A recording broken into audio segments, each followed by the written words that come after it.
Hello. Hi, everybody. Mac, Willow, Al. A perfect 8.5. They said it couldn't be done. Game. I was thinking of doing a little bit of cleanup on something here. Where is it? Where is that stored? I need to go into studio mode here and look at a thing. The starting soon screen. The clips background. Okay. Clip background has the AFK clips section. What is that? Where is that? Desktop, stream stuff, animated, AFK. Okay. Desktop, stream stuff, animated, AFK, clips. Oh boy. Right, I forgot that the clips got actually downloaded. Hold on, this is the wrong folder then. Go up one, AFK. There we go. It's all done, okay. It's all done right there. So there is something. Okay, so this is the file. This is what it looks like in isolation. Interesting. Something I was thinking of that would be really nice is what if it played a little progress bar of the clip at the bottom? Now, the clips are not going to play because Firefox, Chrome, I don't know about other major browsers, but typically there's a JavaScript function you can call on media sources like audio and video called .play. When you call my file, my video object .play, that tells the page to play that video.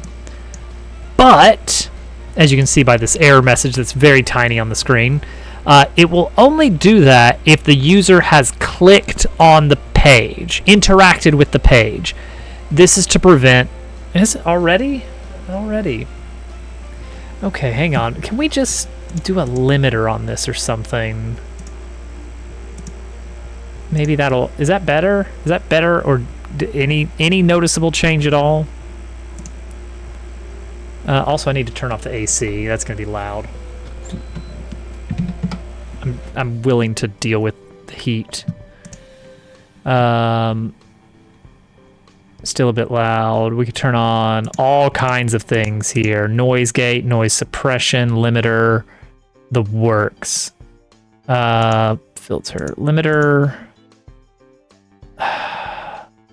Let's limit it to like here. That's yeah, that's how loud it's gonna get, maximum. But if I bring that down a bit more, we got okay. And so the idea is that this will prevent the mic from ever going over a certain threshold. And as long as it doesn't hit that threshold, everything sounds perfectly normal. And I don't love that it's normally quiet. I don't want people to have to like crank up the audio because it's the same on GQ's stream. I don't know if you've noticed. GQ's audio is low. Like I'm having to up like, okay, browser max, turn on the compressor plugin, actually crank the headphones up. Still way loud. Okay. All right, I'm just going to refresh the mic.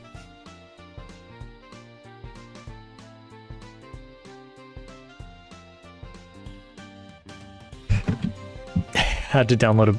Yeah, there's the one I think it's... I don't know, is it a plugin for... Hang on, I'm pulling up GermStream just so I can see what is doing this. It's FFZ. Audio compressor is available in FFZ and it's really good. The compressor is quite good for quiet streams. It brings up the lows, it brings down the highs. Anyway, I was thinking it'd be nice to have a little progress bar on this page.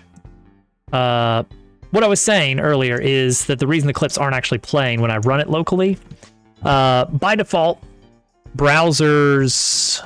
Oh, good. Cool. Love it. Cool. Well, it's usually too quiet, right? So we'll just, you know, maybe this is good. Maybe this is just how the mic is now. Maybe it's finally gone over that threshold. Well, you can hear me though, right? Let's see here. Like, I could just turn the volume down on the mic and make it quieter. Like, cut it down to half volume. Which is very different from what I normally do. But we'll go with it. A or B? A or B? That's a good point. Yeah, you don't want it overshadowing the music. The lovely music. Okay. So, oh, wait, same? Same. Okay, hang on. Oh, sorry. It was A or B. A or B. There's B. B is better. Is B the best possible balance? Because I could also bring the audio up quite easily by up to 1.7 decibels. Let's do that. Let's bring the music up. I see it now. I see it. Oh, it gave up. It gave up and it just started playing these. Sparky. Crackling. Ugh. Well, that sounds like the audio. The USB, like I said, the cord is not good. Okay, hang on. I could try something. It's a scary idea, but Oh, that's great. studio mode, Section. webcam, and mic. Nice. Oh, it's good. Oh, that ending is fantastic. Let's see here. Oh man. Where is it? Where is it? It is Okay. this one. Change the name of this so I know what it is, right?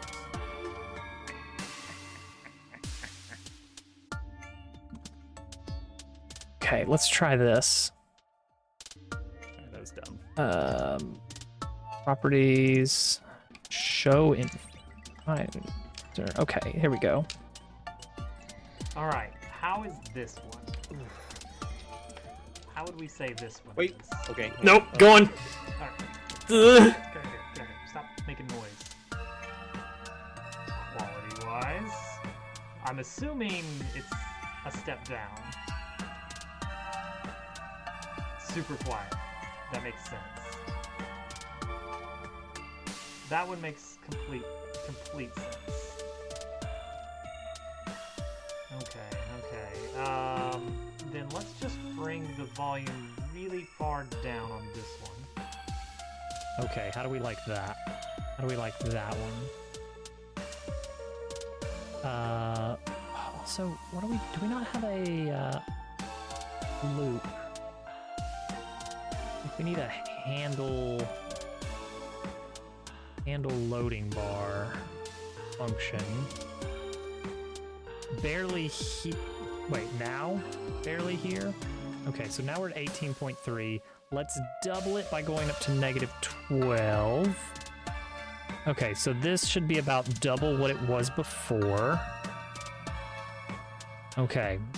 We're gonna call this version 12. Well, version -12, but still. Do we like version 12? This is at a -12 decibel from max. And when we hit that, then it's let's see, request animation frame, handle loading bar, right? Yeah, so that'll just loop indefinitely. Still sound like I'm eating the mic, but it's just quiet shouting. Oh my gosh. I really don't want to get a new mic. It should just be just the cord. Like, that's...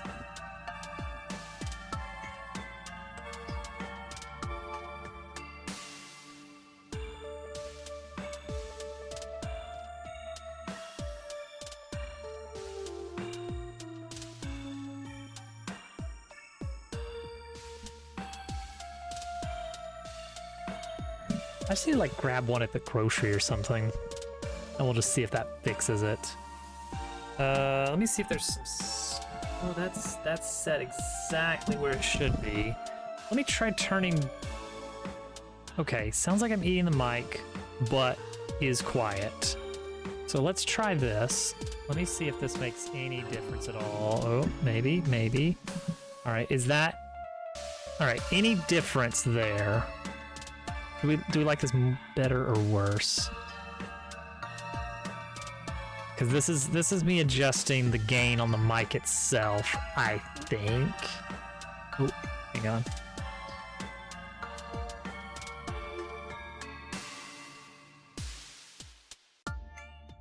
About the same. Okay, that may not be...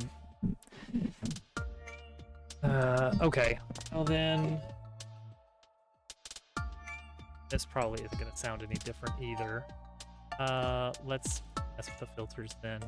Let's turn off. Quiet on the music is still blaring. Okay.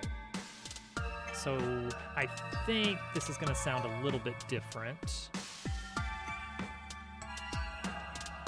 Maybe. I can actually, let's bump the limiter up a bit, because that's probably what's doing the topping off the mic business, is the limiter.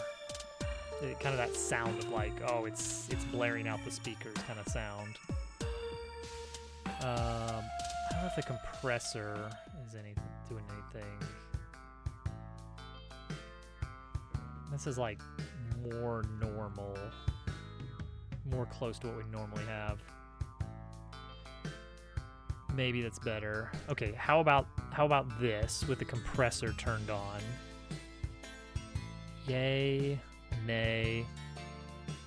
Okay, previous one was more normal. All right, so now compressor is on. I don't know if it's gonna be good, bad, in between. Better, but now too quiet. Okay, so let's see if we can adjust the output gain a bit.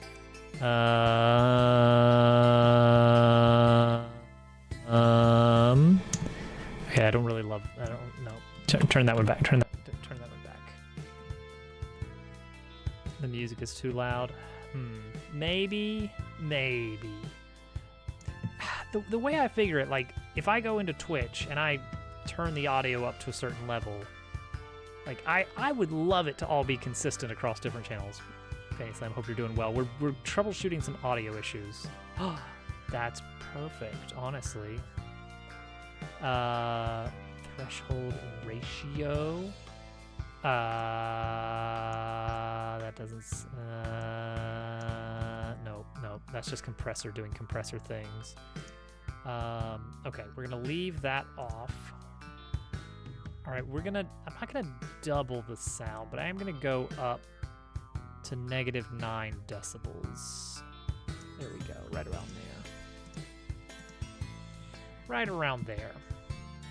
Okay, so I need to now do what I wanted to do earlier, which is mess with this video frame. So this is in a frame container.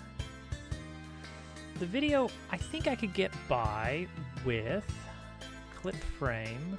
No, do I want clip frame? Yeah. Clip frame. Where's clip frame? Right around there somewhere. I want to say border bottom solid 5 pixel red. Does that do anything? I don't see that at all. I don't see that at all.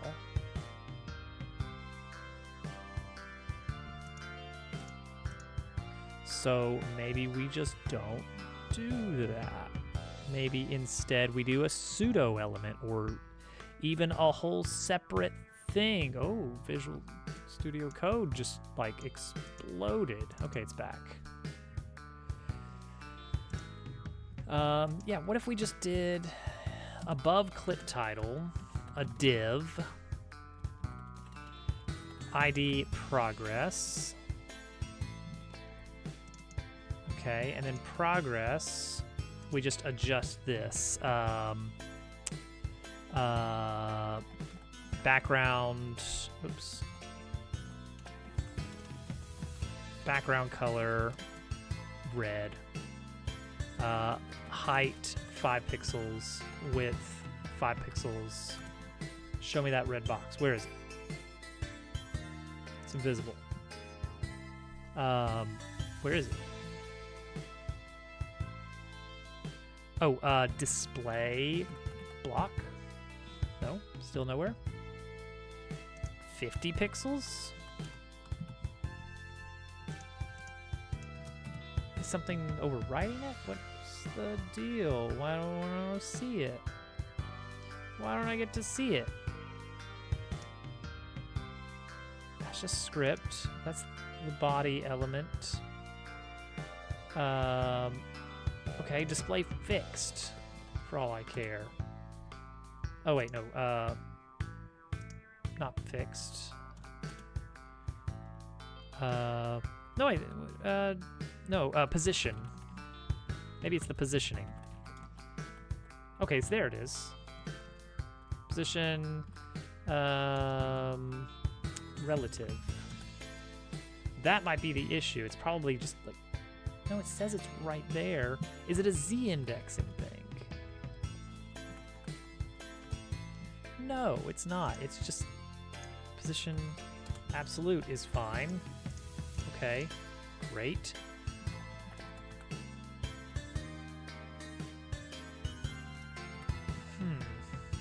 Absolute according to what? The video? So what if I took this, this entire thing, and I put it in here? Does that, can you do that? Can you embed a div inside of, like, that's probably not a thing you should do ever, right? Yeah, that seems like that was a bad idea.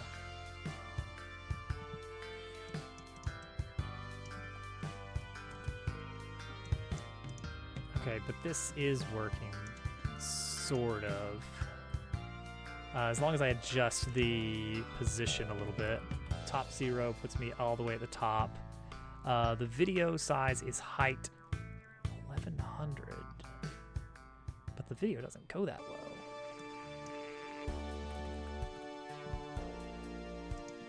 So bring it down.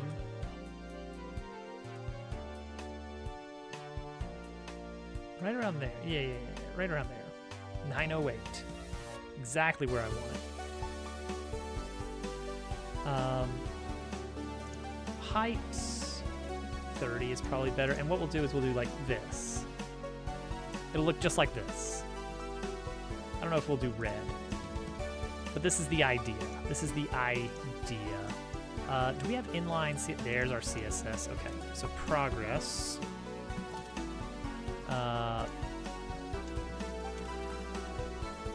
We had a school thing going on tonight, and that wore me out so much.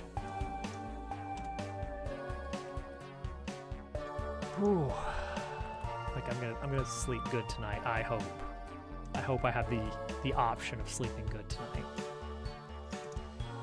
Handle loading bar, that needs to be set up here. You guys can't see the code. You don't need to see the code. Clip duration equals 0.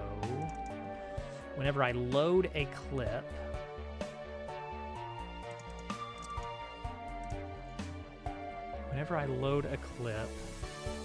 set the clip duration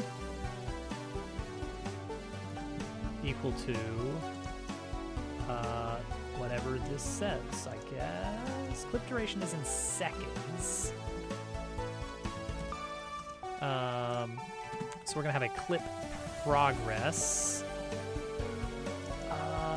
No, we're gonna have a clip start time.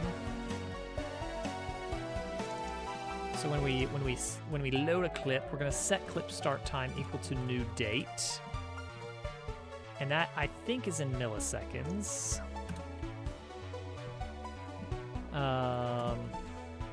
Elapsed is going to equal new date minus clip start time. And why don't we just console log that?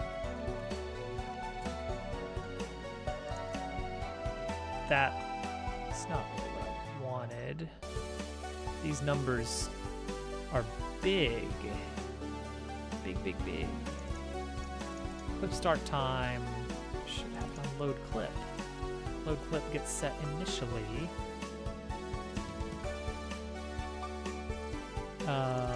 Right.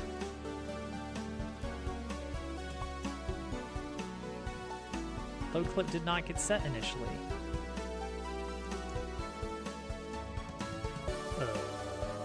Why?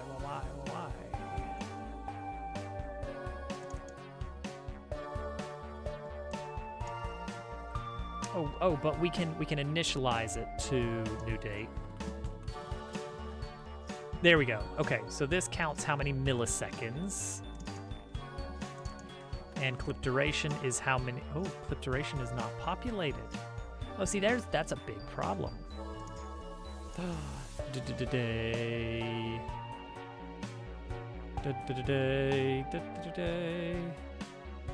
Oh, okay, I see. Clip duration has to happen. Set timeout. Right here when we play the clip. And clip start time has to happen there as well. Right? Clip start time, clip duration. Oh, this needs to happen. Load clip has to happen first. There we go. Okay, so now we've got the duration. We've got the start time, and from that we can get the progress percent. The progress ratio is going to equal the elapsed time, which is in seconds, so we have to multiply that by 1,000, divided by the clip duration, which is in milliseconds. And then we will take our progress meter here, document.getElementById, progress, style width equals, and we're gonna say set it equal to progress ratio times. Ooh, what's the full width of that progress bar gonna be?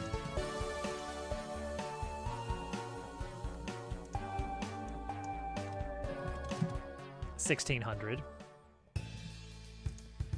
So progress bar times 1,600. Go ahead and wrap that in a math.floor.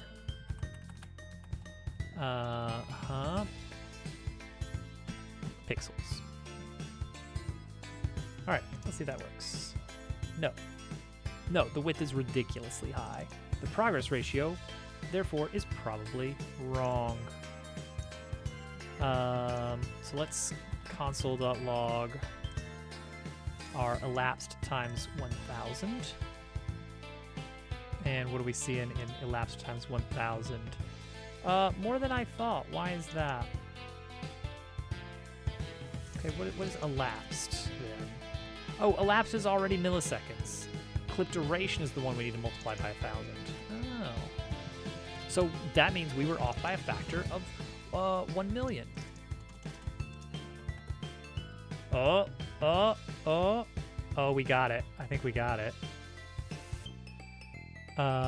Cool. Now the next thing I want to check, does this load locally?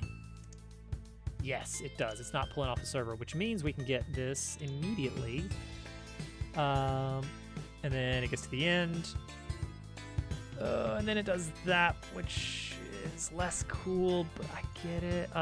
We can fix that by changing the transition duration. Hey. Keeps drawing weird. Transition duration to 0 seconds. Make it nice and crisp. This is using request animation frame, which is a nice little JavaScript function for just, hey, call this every frame that you're about to render the window. So for anything that you're trying to visually update as cleanly as possible.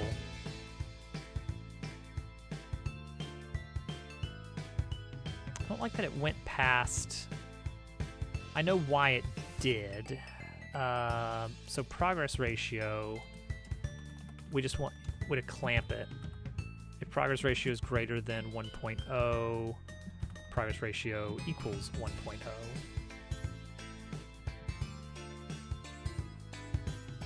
All right, I think we're good. I've been wanting to do that for a bit.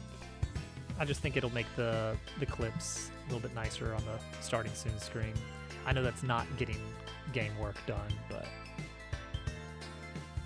I need this. Gets to the end. It is!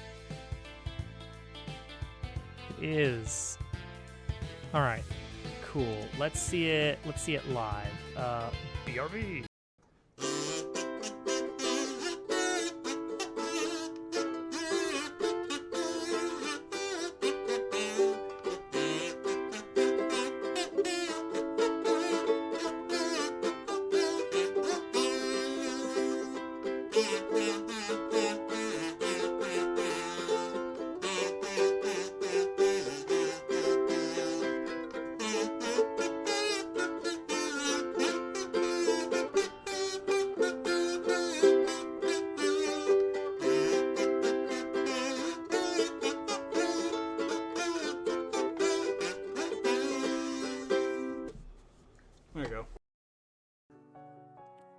Alright, that's good enough for me.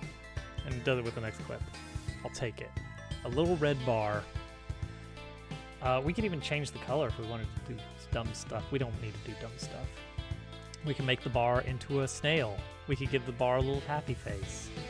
There's so many possibilities. I can think of multiple people who would love for there to be a snail. Dumb stuff. I have a dumb stuff I need to do tonight. I need to make a mustache. I need to make a shopkeeper mustache and then slap it on every shopkeeper. You remember when mustaches were like trendy? Like it was the live, laugh, love of its time. What happened? What was that about? Why mustache?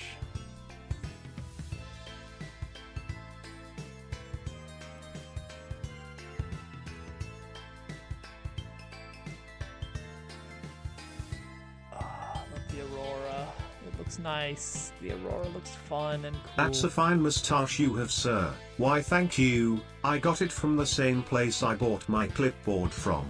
That's canon. Like it or not. Where are we gonna stick the mustache? Who's gonna manage the stash? Let's put it. All right, I've got the one. I think it's this one. Yeah.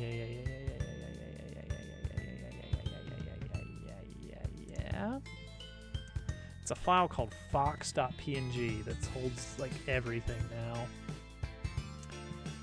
now. Okay. It's gonna be a generic little mustache here. Let's give him a little bristly. Little bristly lip warmer here.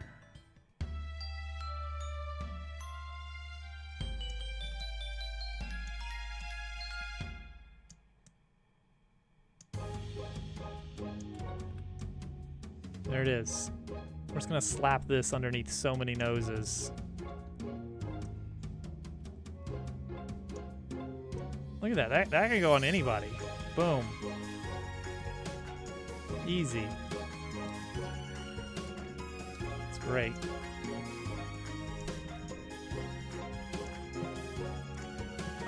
Okay, now I need to grab that. Actors. Oh, nope, that's not the right one. Did I edit the direct file? No. What am I looking at here then? Is this right? Oh no, this is good. This is good. Drag it in. Now we need to look up our shopkeeper and give him a mustache. Yeah, slap on his head. That seems like the place to put it.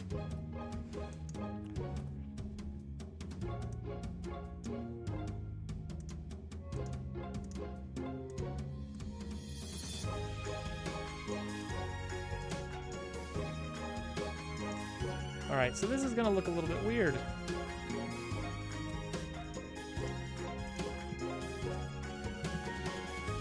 Because his entire mouth opens up. So I need to kind of get this like, there we go, right there. All right, make him talk. All right, that's fine. That'll work. Mustache. Copy. Bird. Guess what you get? Guess what you get on your face? Mustache, that's right. Get absolutely stashed.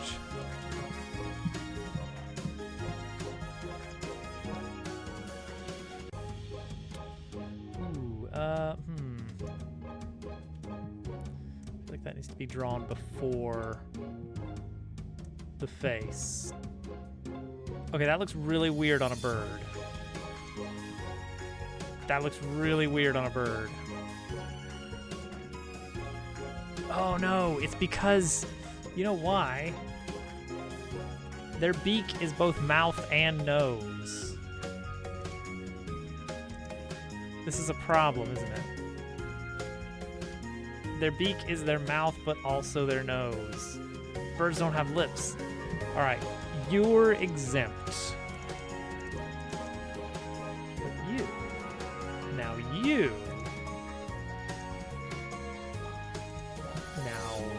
Tame.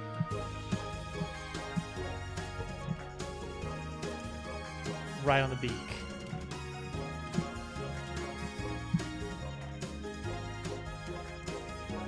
As eyebrows. That might be doable. That might be doable. All right, this needs to go behind the head. No. We can just Z-index it. We can just Z-index it to get behind the nose.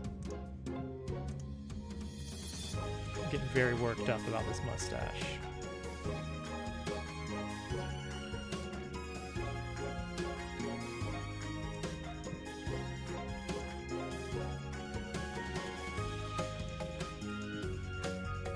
It's a very silly mustache.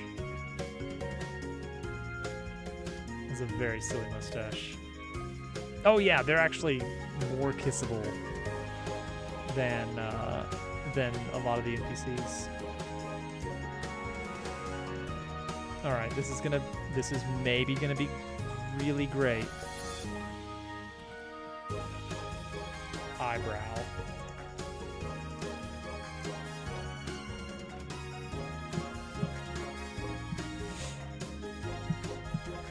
All right, let's scale it.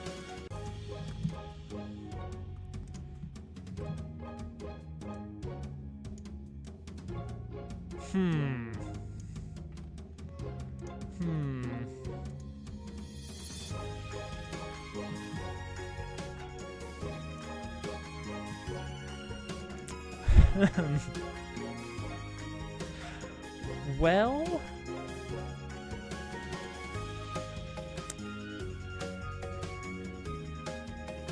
wait. I get it.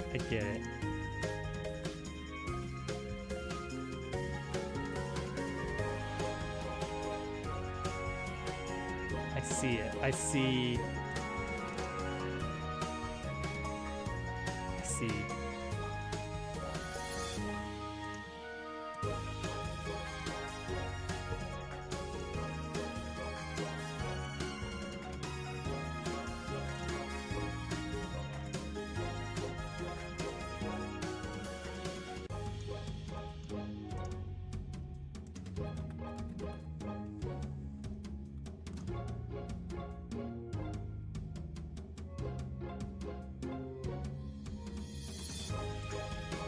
Okay. We'll let him keep his brow, his furrowed brow. Now there is one other shopkeeper that apparently never got the word shopkeeper attached to the character. It's this guy right here. Raccoon Merchant. He's merchant, not a shopkeeper.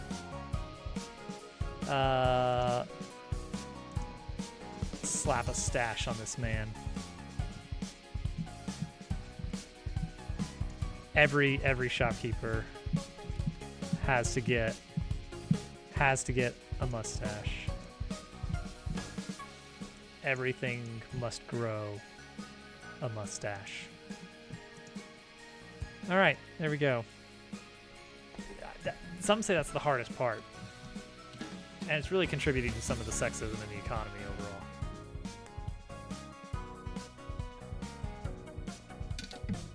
Just statistically, a good mustache short, and he doesn't have a mustache.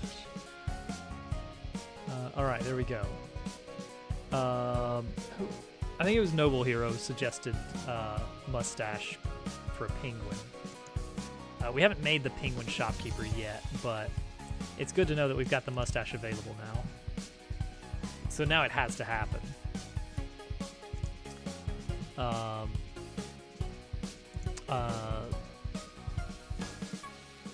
Noble Hero is one of the rare YouTube viewers who watches in syndication. It is really nice to have like a massive set of videos on demand of a massive series that you can just pop in on and fast forward through. Oh, you poor Twitch viewers. The penguin's gonna have the same oh no, you're right. The penguin's gonna have the same problem. How do you put a mustache on a bird? Because if you put it under the beak, then it's under the mouth. Goodbye, Panty Slam. Uh-oh. There's a noise. Oh yeah. Hang on, I think I have to step away. Enjoy our new BRB screen. Doing any kind of commentary. Who knows?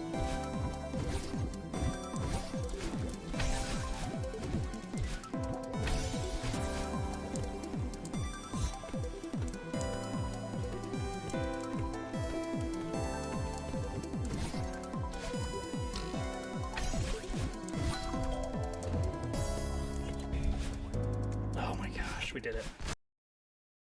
Get ready to count it down. Here we go.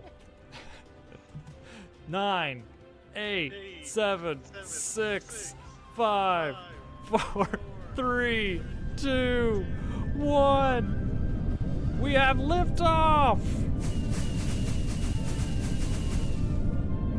We're doing it. This is such a beautiful rocket. It's gorgeous. Oh my gosh. I can see a lot better from this one.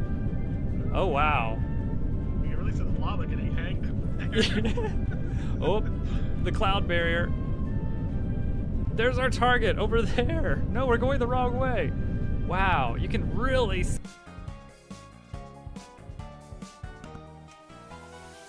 She might have just been stirring a bit back to sleep. I'm gonna give it another 20 seconds before actually settling in to do some work here.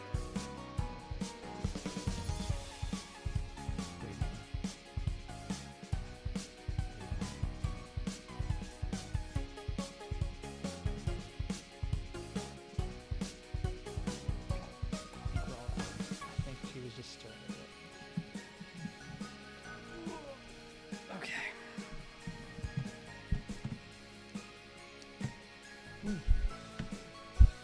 Okay.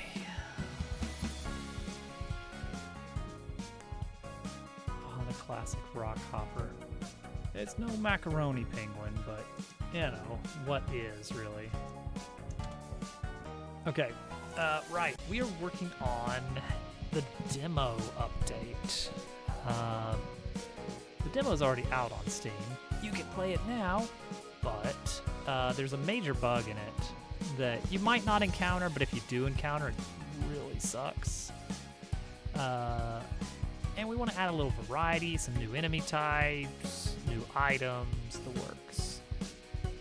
So, we need to make it so, yeah, right now we got Cat is going to say, hey, blah, blah, blah. You can use the thing. Look at that. Wow, golden. Cool, neat. Don't you want to use whatever move turned gold? But what we saw is that. All right, let's fold. It doesn't point to her, and I don't know why. This is supposed to be 5 when we're done with this. Let's not forget that. So we need to look at the dialogue code, which that's a scary block of code. I'm gonna admit that one scares me a bit. It's dense. It's doing a lot.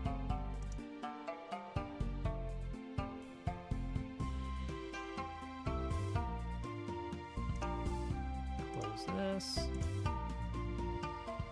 Okay.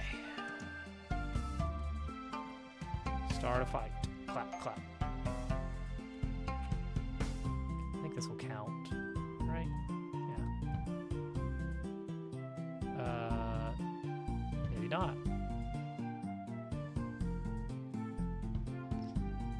Do a thing. Clap, clap.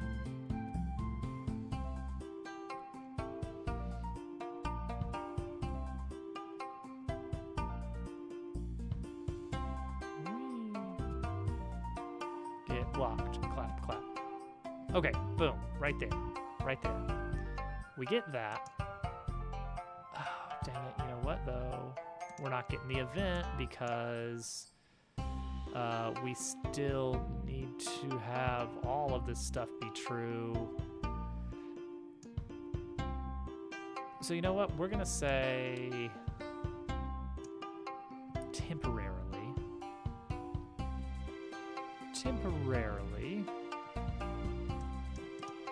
Just do it.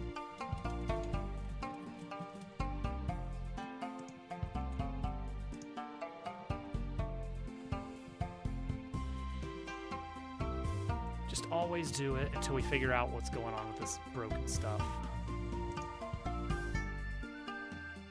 Okay, so it should do right when the battle starts. Right? Because... no?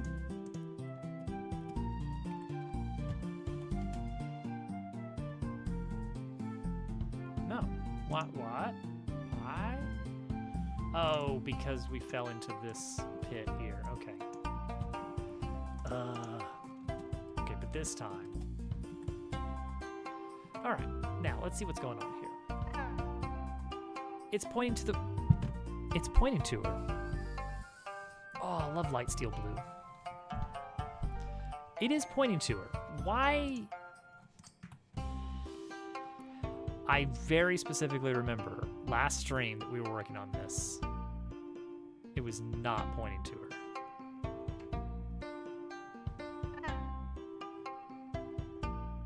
I didn't do anything. I didn't fix it. Why is it pointing to her correctly now? I don't like that. I don't like that it's working now. Okay.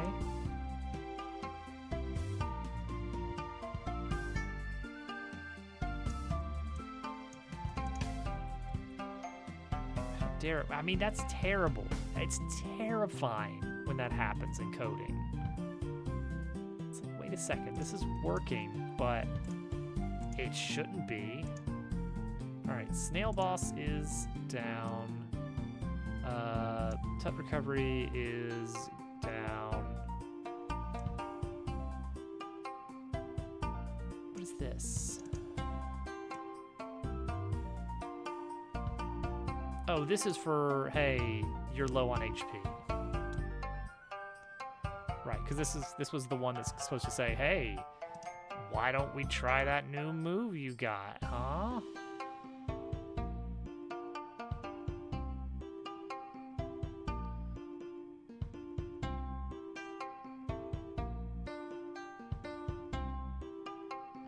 But also, if you ever use a special move, then I don't want this to come up. I just thought of it. That's another one. If you have already used any special move, like there's a chance you used your special move while you were already full on HP, in which case I don't need to tell you, hey, you should try out the special move because we're low on HP. Oh no, I can. It'd be fine. So we'll say low HP. We're low HP. We haven't beaten the first chapter 1 boss, we haven't beaten chapter 1 yet. We haven't seen the message yet. And we have some special in the tank.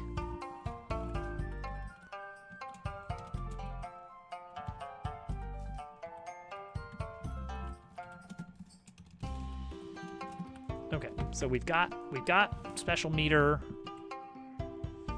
All this other stuff is done. Then we're gonna say, okay, you've received the tutorial. I never need to see this again. And then we're gonna say test.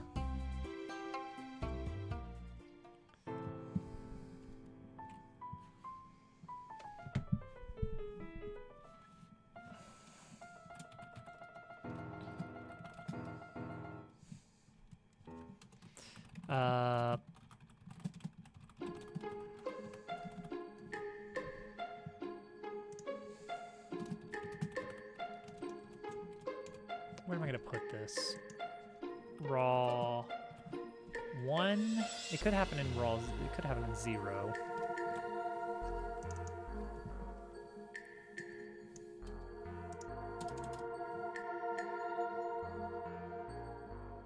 Let's see here. Right here. This is Tut special move.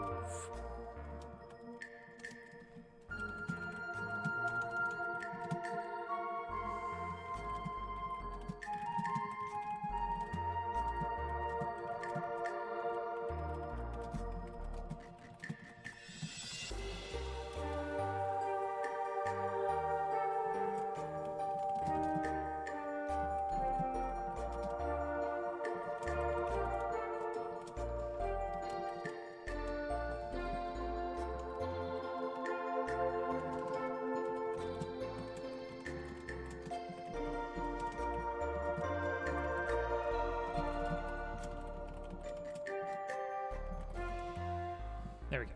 That's it. Just that.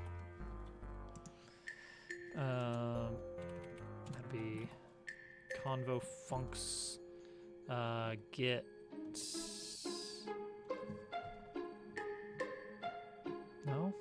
get lines with key code, that one. Okay, there we go. That's the special move intro. That's for, hey, I have low health. I have special meter available. I've not beaten chapter 1 yet. Reasonable time to remind the player about special moves. They will probably dip below 5 HP or to 5 HP at some point in chapter 1. And even if they've already used special move when they were at like 7 HP for some reason, wouldn't hurt to call it out the first time. Okay, now we need the tutorial for, hey, a golden move is going on. What's the deal with that? We need to How do we do this? Okay, I know the one. I want to zoom in the camera. Set camera target.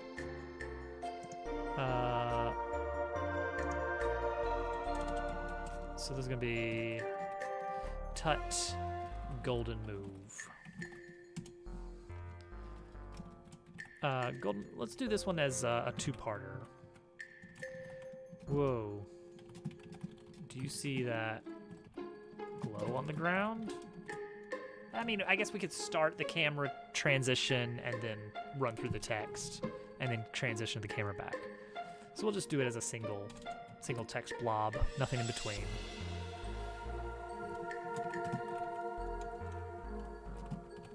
This must be related to, this must be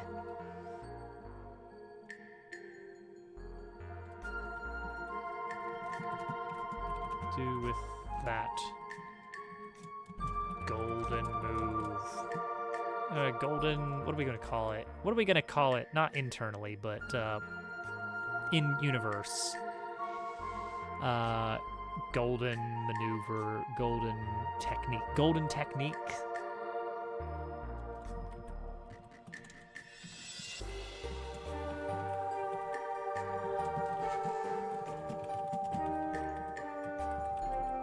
Let's make that dance.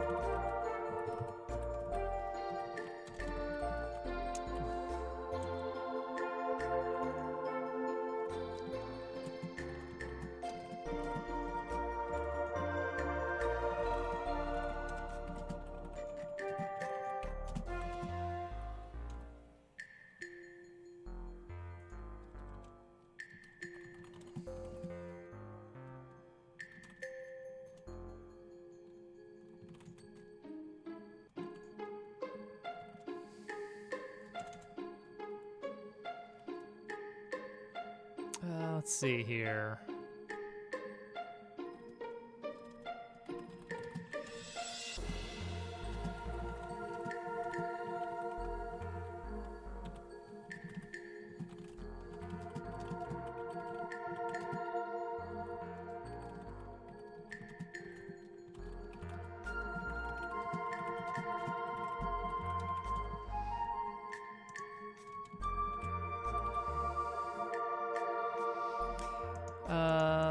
Let's see. Can I read who has a golden move ready? I don't think I can. I cannot yet.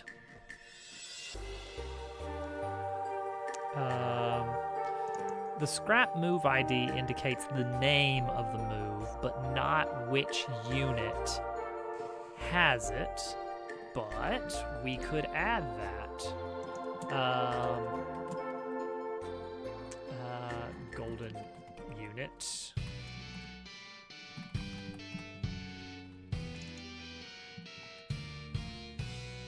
And this will just describe, hey, which unit has that going on.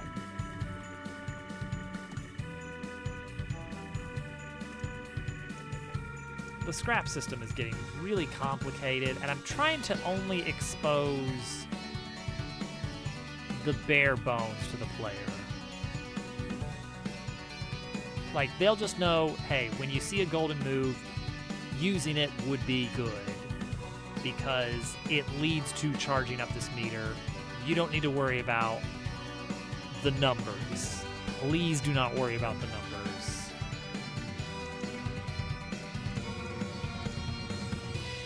So this will let us check which unit it is, and that means that we can have different text available.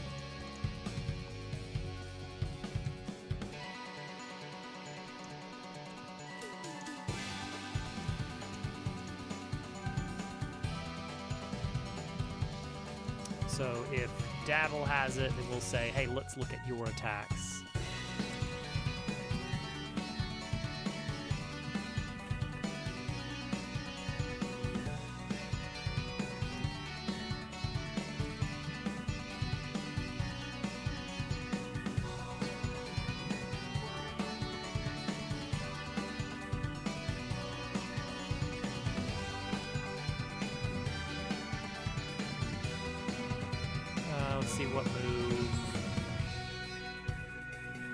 see which one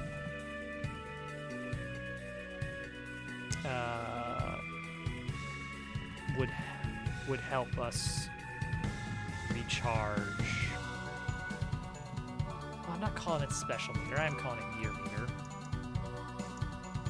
And it's your gear meter, not Cat has no ownership of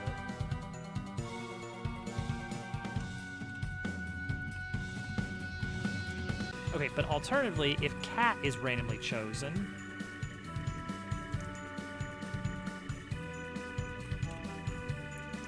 look at my attacks. It's I can't believe I'm even bothering with that. But whatever. Okay, so that's gonna be battle events, lines.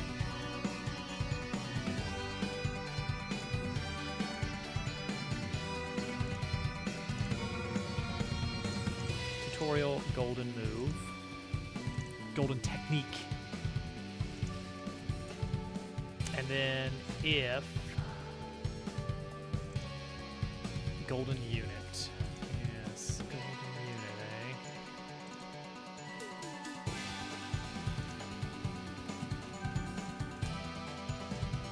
eh? Is not null. Assume not null. Unit type equals dabble. If it's dabble, then append not lines, but a single line of dash dabble, golden move, dash dabble. Otherwise, cat.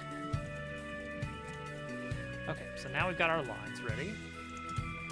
So what are we looking for? We are looking for, it's got to be chapter 1. You've never seen this tutorial.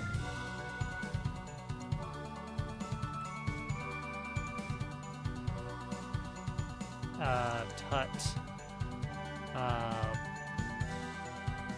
Golden.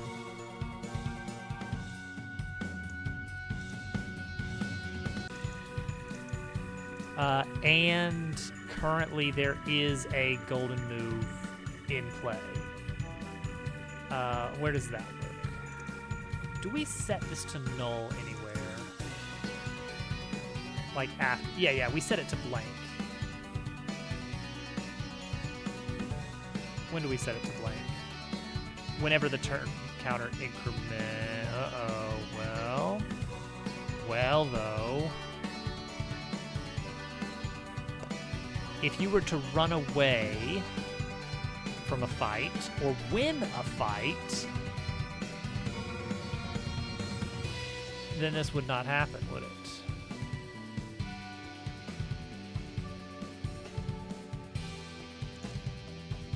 So we do need to clear this out in the battle manager.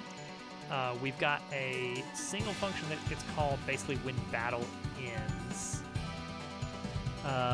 What is that? On battle again in, oh, okay. Maybe it's somewhere else. On win fight, it's like an on lose fight, on run away. Does it just leave battle? I mean, I'll take that.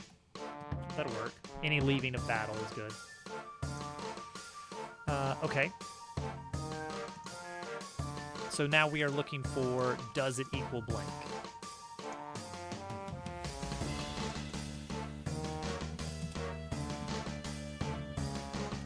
If it's not blank. Thank you for the follow. All follows are anonymous. We're going to get the lines that we're going to tutorialize you with. And then we're going to spit those lines out at you. Cat is going to say them. We need Cat to be alive. Cat needs to be the current partner. Those are given.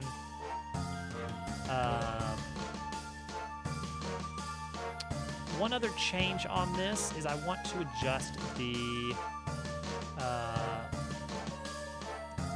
camera. I want to set the camera to devil. Well, do I? It'd be nice. It would be nice.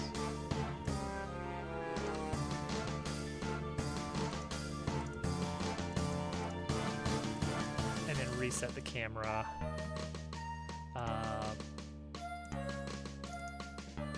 Okay, set camera target to null at the end.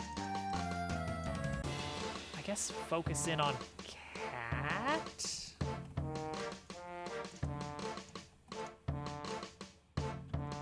Okay, well, let's get into a fight.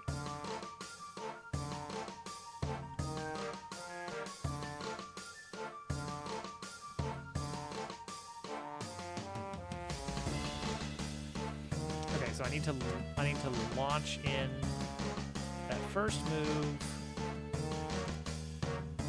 Okay, so that's gonna activate gold. There we go.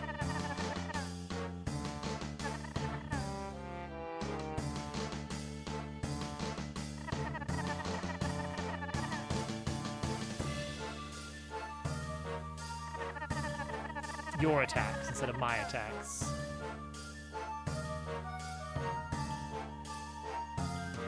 That's great. That's great. Okay, that's all we need. That's all we really need is just, hey, here's the thing. Uh-oh. Uh-oh. All right. A problem has been detected.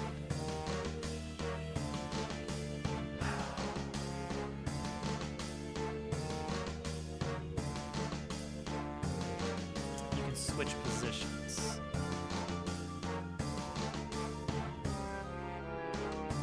Now, notice here the turn indicator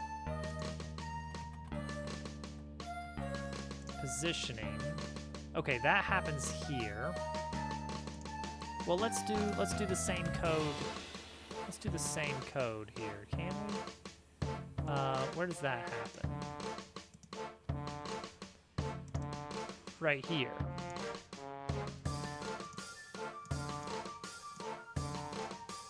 Ugh. Oh, here we go. Boom. Right there. Just make it follow the selected golden unit.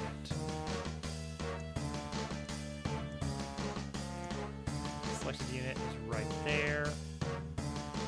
So we can adjust this to use this. We can adjust this to happen at the same place where we mess with the indicator position. And we don't even have to reload the game. It should just work.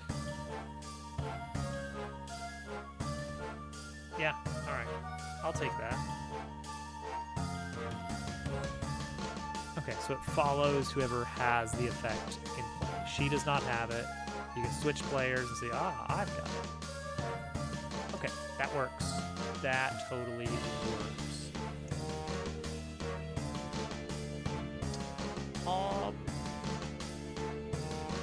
Is there a chance that both of these could happen? Like in the same turn? Could you have a case where you just now hit 5 HP and a scrap move just now became available? Yes, that could totally happen. I don't want that to happen. What's the hierarchy here? Which one's more important? Let's do it in this order. Special move comes first. No, well, I kind of feel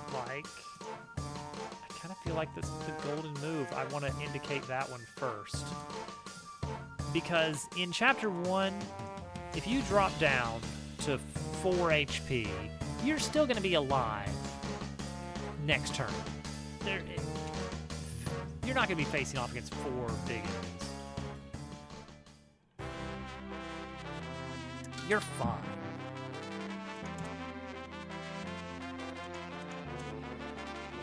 So yeah, I think this is the way to go. All right, there's our tutorial segments. They should be good. Next up, we need to adjust cog. Cog's text. The recovery. Repair. Did I say recovery somewhere?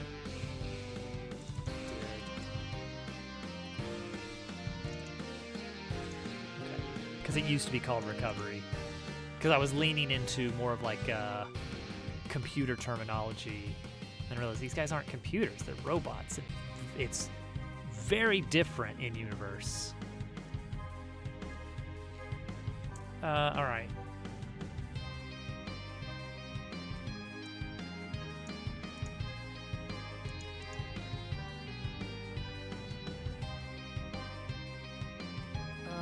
Let's see here.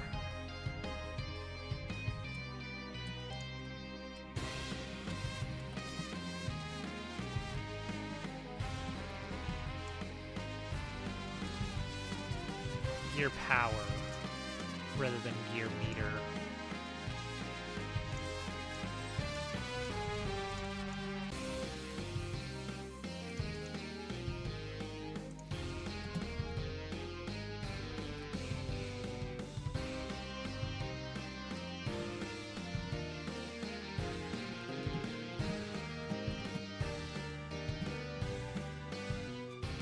Oh, and let's use the same dance effect there. Golden techniques. And then we'll have Kat start to ask about that.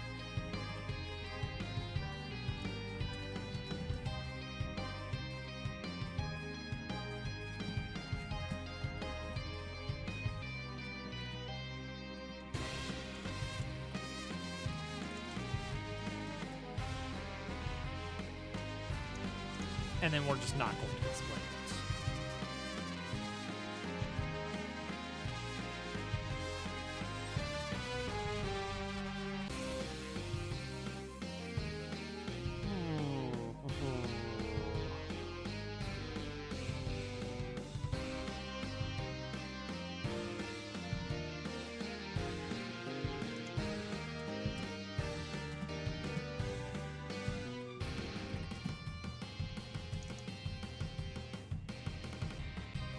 No capital letter for consistency.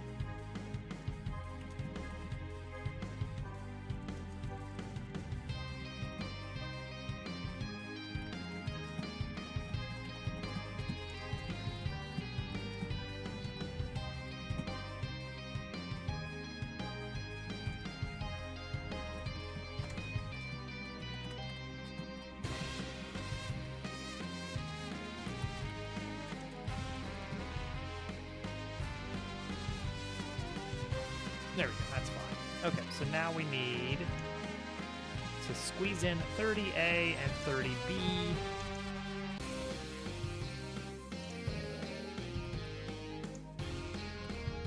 Into the cinematic, because this was back when I was doing cinematics this way. There we go, done. All right, in-battle tutorial, done. Text may be showing in a weird place, may not be.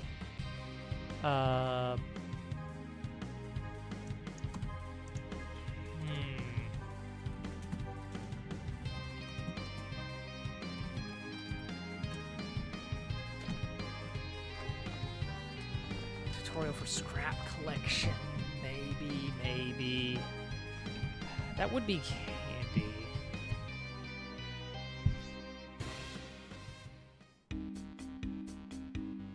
So I think what's really going to surprise people that played TTYD, and I guess even Paper Mario 64, is that filling up a gear in the gear meter does not immediately let you use it.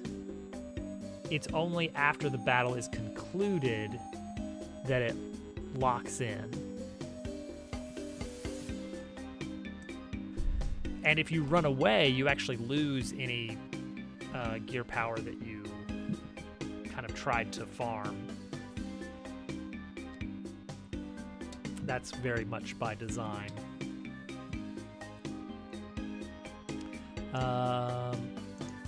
So we could add in a third one for your first time coming in with a full scrap bar, which should only happen mid-battle.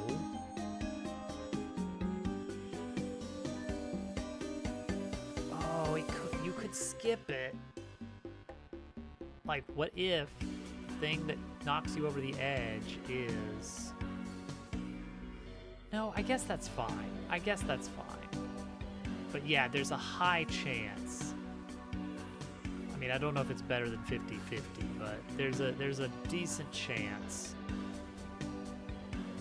that when you use a golden technique, you are going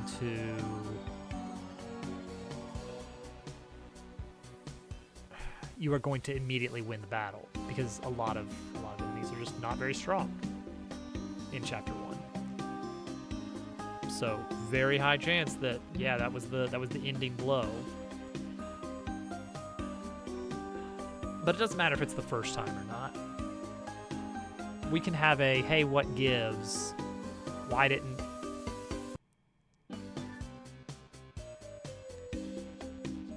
why did that not do the trick? Oh, I'm sure I could do this outside of the fight. So we'll call that the scrap salvage tut. You know what? Let's move this out of here.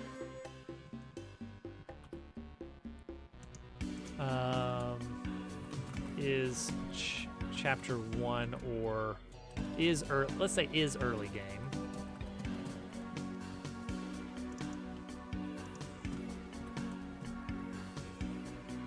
If Cat's alive and it's early game, yeah, okay, that's what we want. That's gonna simplify a lot of this code.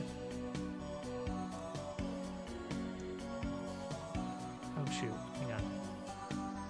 Did I delete the wrong thing? No. This one just really is that simple. Okay, there we go. That's easier. Just running the board.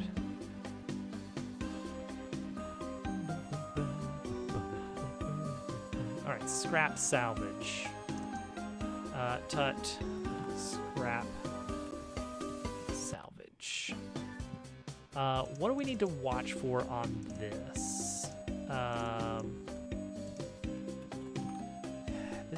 This one's a weird one. Banked plus pending.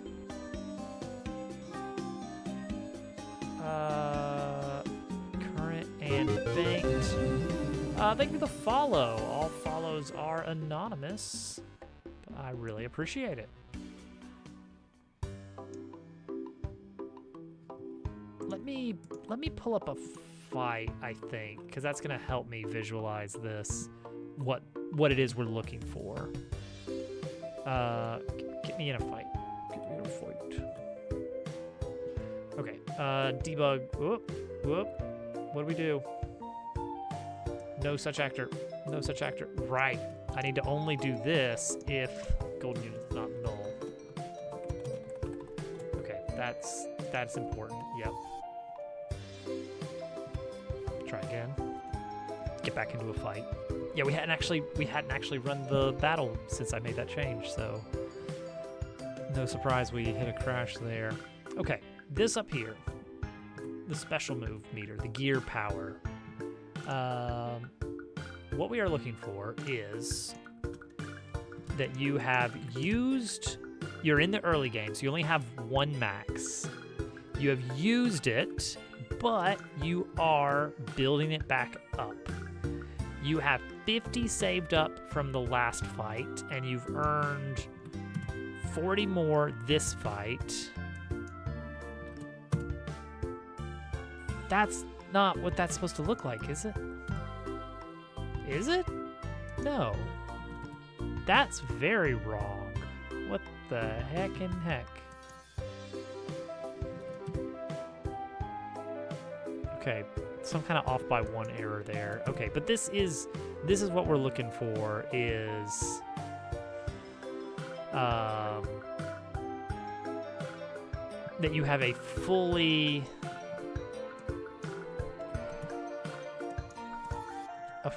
maxed out meter here, which should be banked plus pending. Oh, what do we got going on in the errors here? Dialog box update stem. Why are you updating the stem angle? There's no dialog box running right now. I wonder if this is what was making it go, for lack of a better word, what was making it go wonky earlier.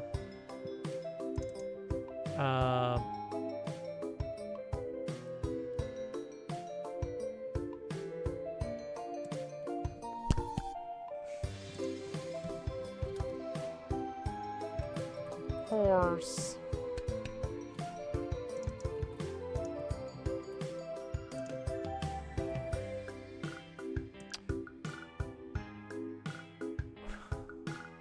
Why is the source actor this guy? What does he have to say? What could he possibly be saying? Source actor equals show dialogue actor. What are you saying, little thing? Null or actor. This is the only thing that would make this do this. Okay, hold the phone. So right, let's drown our sorrows.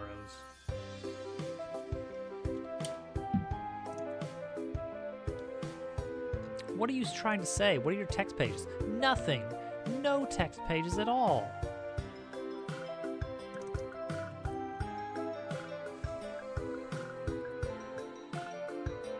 Such a nuts game. It's good. It's good.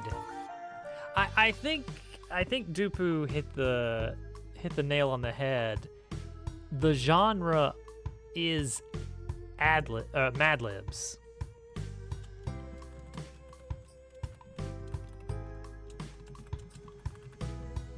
If there's no text pages, then there's nothing to do here. If you get into a fight with a pig, you're probably fine. Okay. Right. I wanted to check out. Yeah, this is so weird. Pending 100. It's overflowing into the next one. I think there's some kind of off by one on the pending. I was about to look at that, and then I saw the debugger going wild. Pending. Okay. Displayed pending. Right, because it counts up. Yep. Okay, so that's moving up towards 100. And then this right here, right? Oh boy, what? Oh boy. All right, take our current gear amount, 0. Take our banked amount, 0. Take our displayed pending, 100. Times 1.0, that's gonna get us into floating point error territory, I fear. Scrap per gear is also 100. So why don't we just print this value right here? What are you gonna tell me? What are you gonna tell me?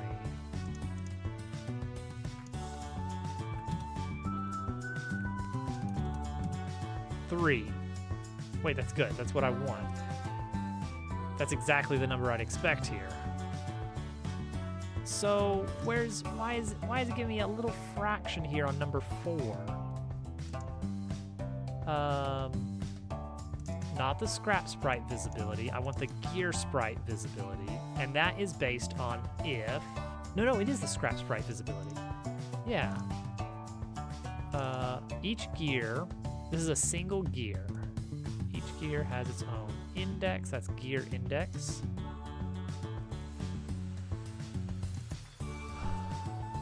All right. Current special. No. Max value is greater than the gear index. Yes.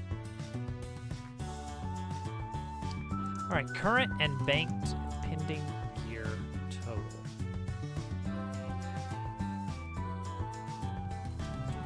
That for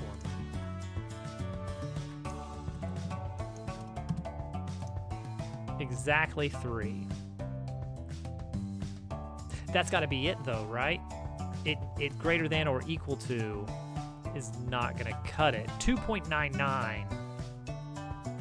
Yes. 3 exactly. No. So it was a border error. There we go.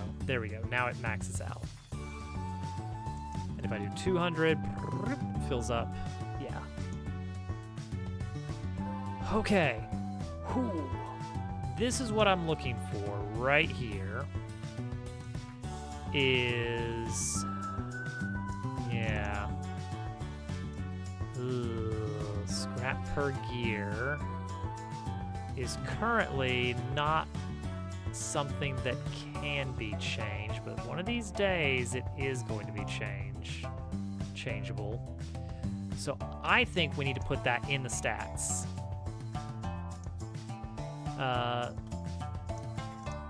We're gonna have a per gear 100, and that way we can modify it with modules. It's gonna do weird stuff.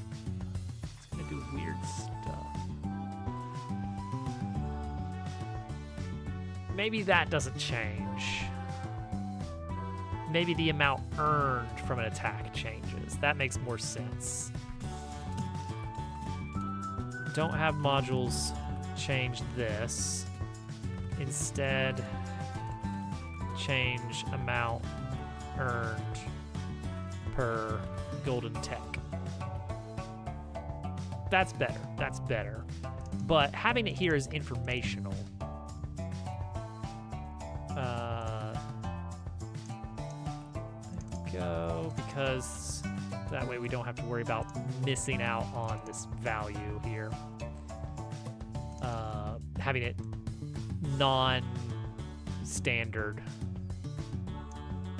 All right, so to get the total amount that is our displayed pending, this right here, current and pending year total.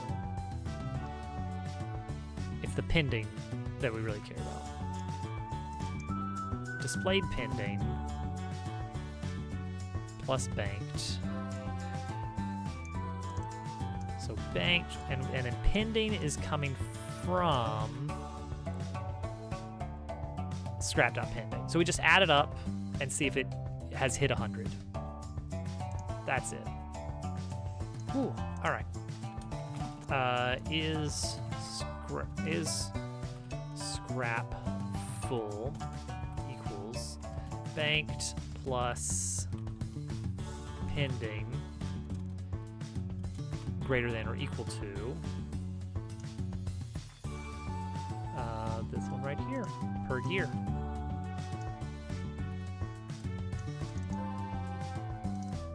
All right, so we've hit, hey, I've got full scrap and it's our turn. Why can't we use the meter? And then we'll say, well, because you just can't deal with it. We gotta change this. Tut scrap salvage.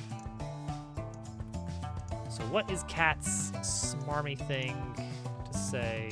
Gonna be here.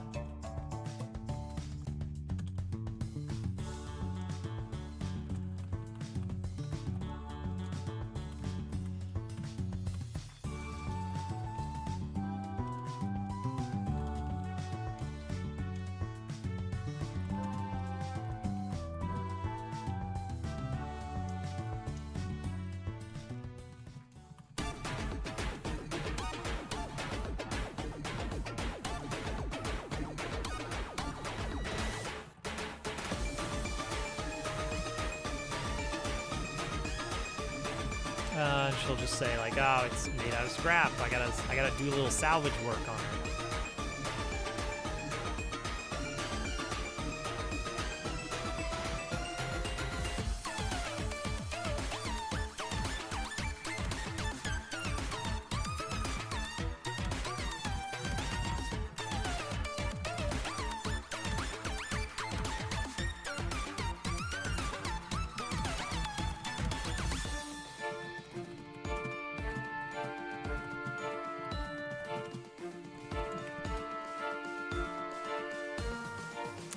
Go.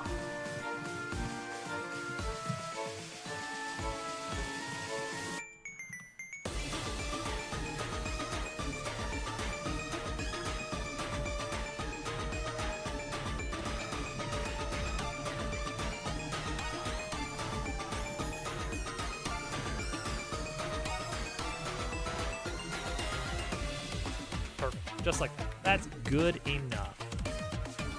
Pretty to the point. Just explain what it does, why it does it. That's all we need. The kind of annoying thing is that not every player will see this tutorial. You could wind up in a situation where you just don't ever hit these tutorial lines. I think it's okay, because generally I want to avoid just spelling everything out. Just like figure it out. Play around with the stuff. You'll see what it does. But some people might need a little gentle push in the right direction. Okay, so that's a third.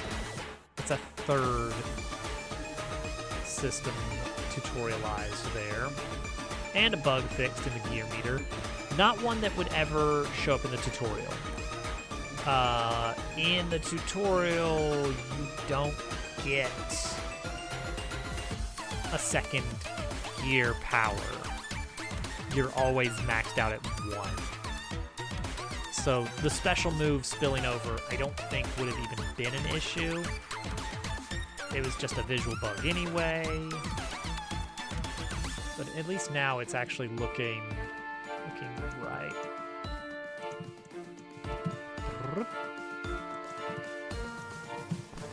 I do like that it...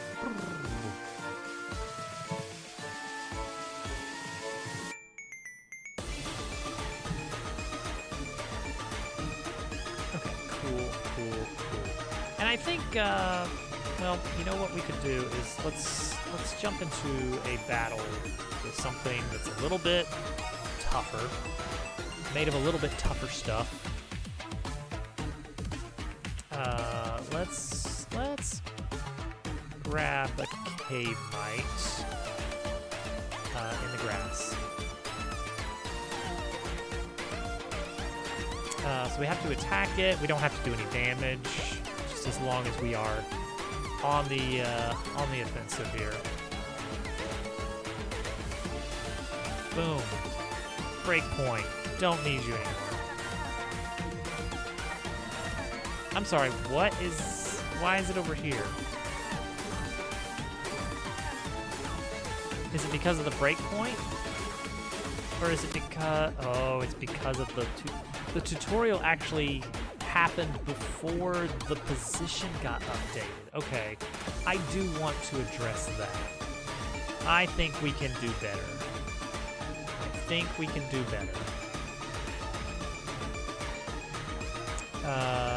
Formerly, we were saying do this only during player side turns. We're also going to do it before player side turns as soon as the unit changes. I did not add it in, no. I need to. Okay, yeah, we saw the meter fill up a bit.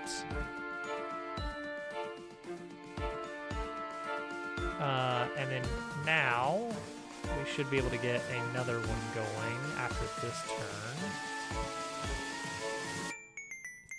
3 pigs in a trench coat. What will they do? That's not good. That's not good. That is good though. This is looking pretty decent. The little flies up and everything. I like that.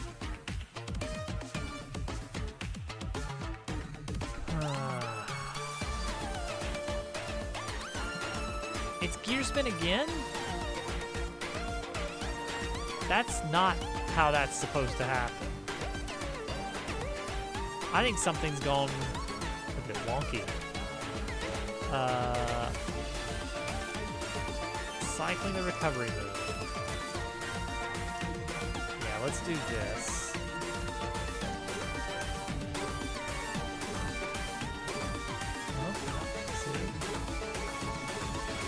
Like it fills up. Well, this is like seriously advanced. Hey, oh look, we got that. Good.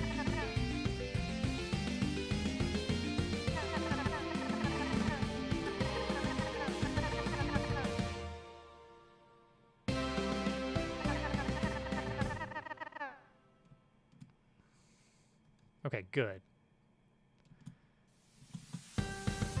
Alright, so I need to cycle one more turn through.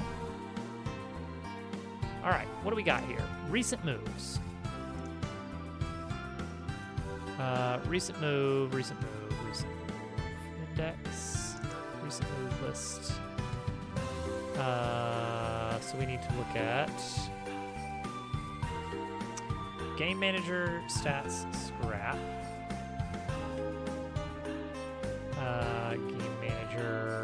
Game Manager.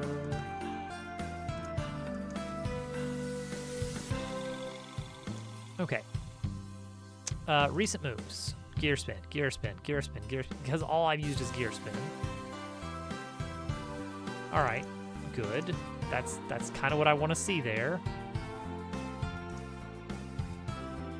Okay. Grab the most recent move. Filter it to only the most recent moved one?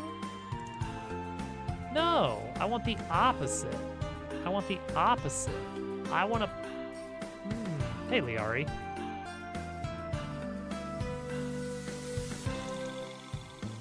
I want to say, give me all the ones that are not that, right?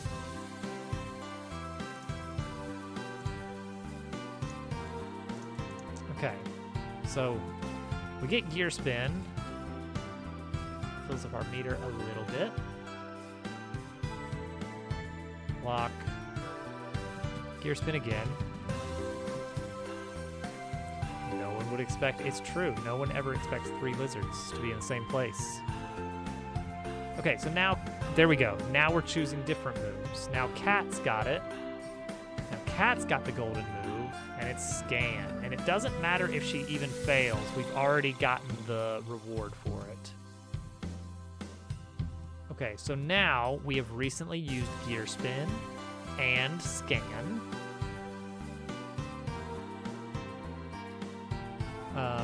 So we can just smack, do nothing, block. And now Dabble's got the golden technique with Spring Fling. Perfect. And this is exactly what we want. We want to occasionally reward non-optimal play. I want you to sometimes have to pick a move that is not the one that does the most damage because of the reward you can grab from it. You're not going to always be like, I'm doing whatever move I want, and getting this nice bonus out of it. No, sometimes you have to make a hard choice of like, if you want the bonus, you might have to pick a move that doesn't really help you advance combat. You might have to do a little less damage, or even, something that really puts you in a tough spot. Now, in regular play, I don't think it's ever going to be that bad. You'll just ignore it. I think in hard mode, you will have to really think it through.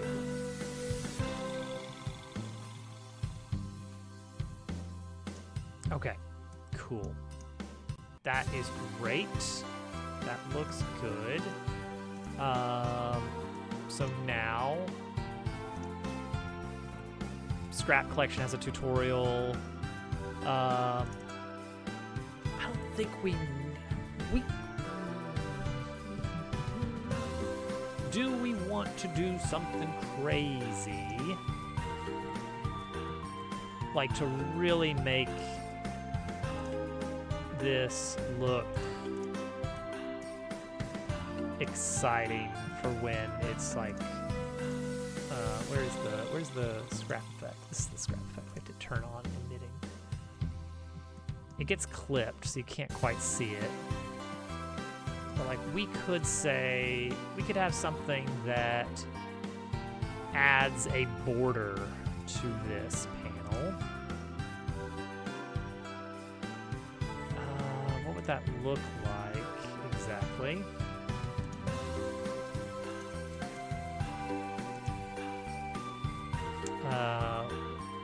Is that panel? Why can't I see the panel?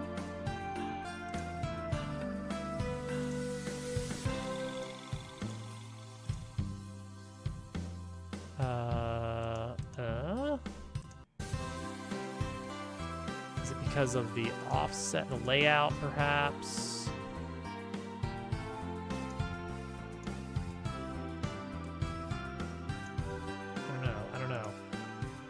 Thought this would be a nice, easy thing to show off here. We could have a unique version of this that has a border of solid gold. And then how do we do... We have to do like a minimum width. This would be bad, wouldn't it? Oh, see, there's a problem. There's a problem right there, isn't it?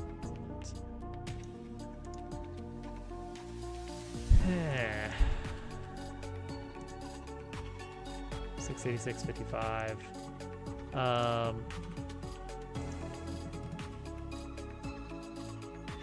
The problem I'm thinking is why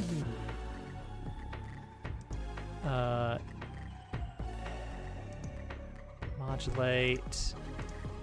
Yeah.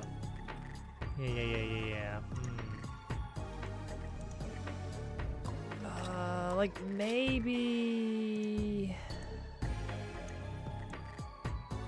something like this. Just give it a little something like this. For that, we need to figure out exactly how that work. Okay, here we go. Update style. Now this is, activate scrap effect. That's super doable. That's super doable. We just say is golden. By default is false, and when we call this, we say, it is golden after all. And then we need to add 6 more. We need to add 6 total colors instead of 3. This is for the panel modulation and the font color is where we set these. So we just have to say do different things for all of these cases. So selected, unselected but available, and disabled. all have different modulation values. Okay, okay.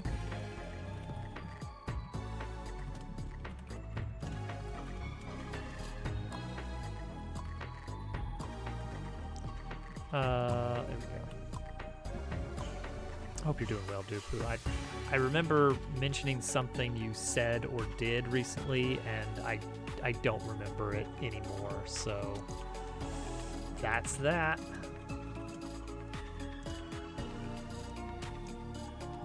Something I think that is really nice, I think this is a very nice safety measure. When you are saying, here is a hex code, I have a string that is a hex code for a color, please parse this into a color, you have to provide it a default value to say, hey, if this string turns out to be an invalid hex code, what color are you using instead? And for statically defined values, that's not an issue, but for like user supplied values or things being pulled in from a config file, or, you know, just you're working with multiple people and you don't know if they're going to be providing you the right data in your block of the code, this is really nice. That's a really good way of handling that. So props for this definition. I don't know if this comes from Python or not, or if that's something that's a GD script original. Oh, it was your definition of Tamagotchi Life's genre as being a Mad Lib, a Mad Lib-like. And yeah, I guess so.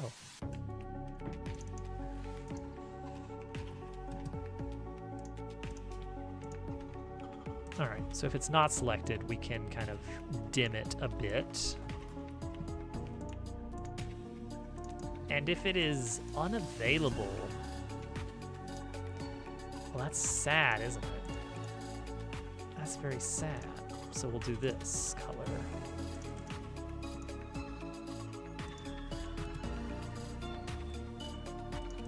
There we go, just like that. Okay. We did it.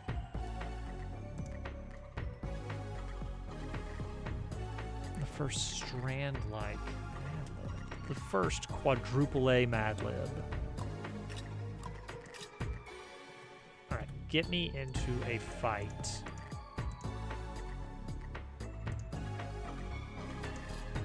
Dabbleworks Games. We build video games and get in fights.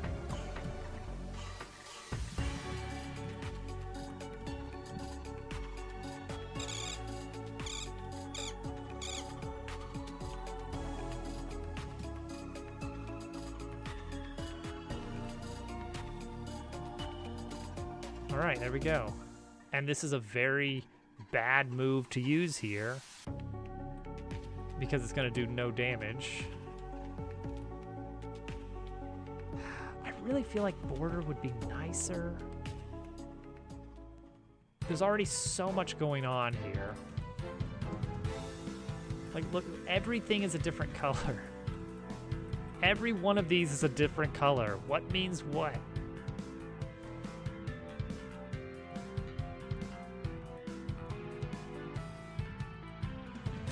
The nice thing is, like, it's just a slight goldish tint to it.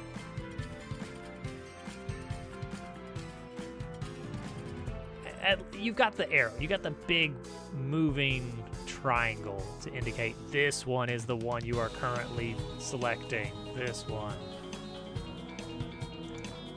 So I'm okay with that. All right, the last thing that I think we need is maybe sound effects for scrap. It's gonna be happening a lot. So I'm okay with skipping that. It's just like a little thing going on the UI. I don't need to draw attention to. You did it. You used a move. So I think we're good. So this is done. Is that everything? Is that everything that we wanted to add for the demo? I mean, I guess I'm gonna have to play through the entirety of chapter 1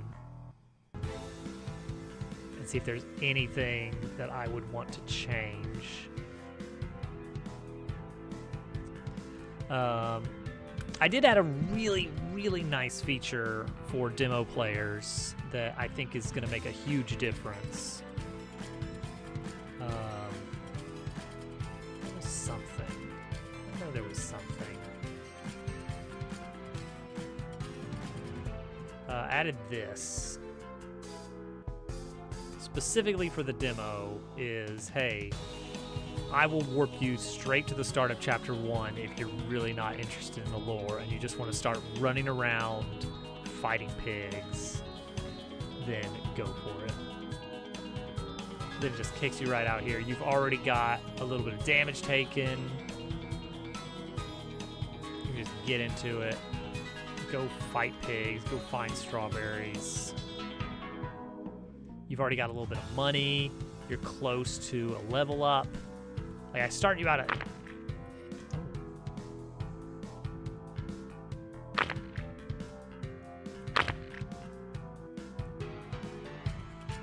Oh. Oh. That's not on the right bus. We're not on the right bus. Oh. Oh, no, no, no, no, no, no, no, no, no, no. Oh, no, no, no, no, no, no, no, no. My bus. Oh, my bus is on the wrong bus. Sound effects. Kind banana.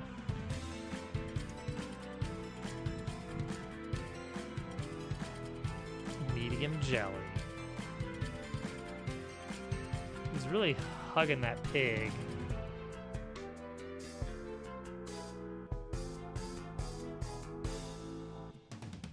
Let him have it, cat.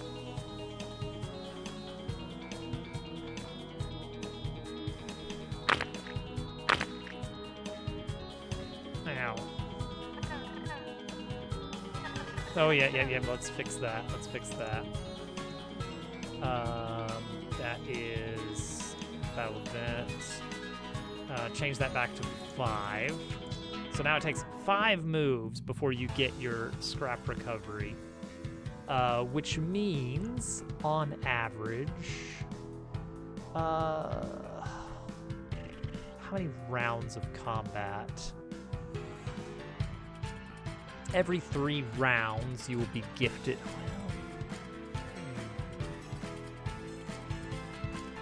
Yeah, every 4 rounds, I guess. Every 4 rounds of combat, you'll get a little bit of scrap.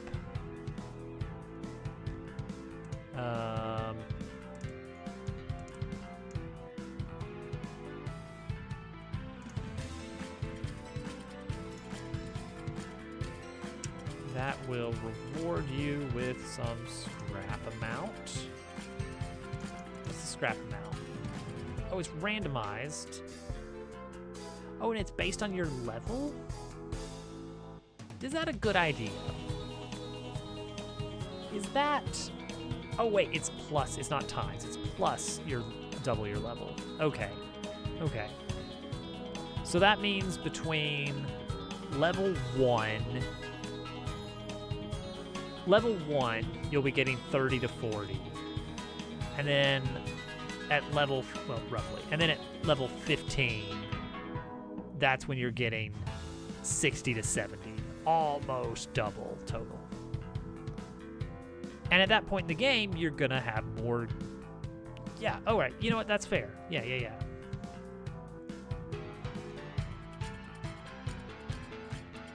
What's interesting is that's gonna make the golden moves extremely impactful. Like in the early game, it's like, it's fine. But in the late game, it's like, that's a whole special move that I'm leaving on the table if I don't use this particular move the game is selected.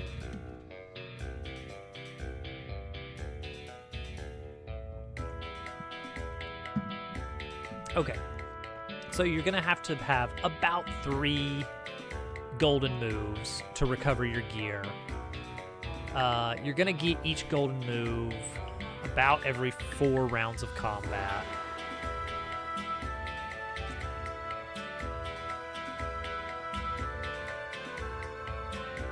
I think that's fine. I think that's fine.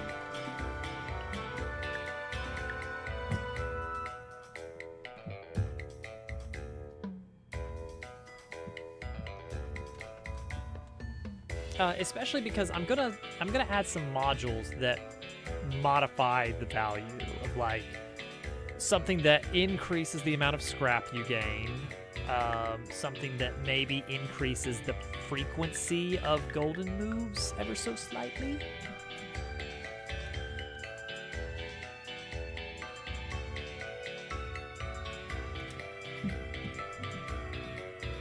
The real problem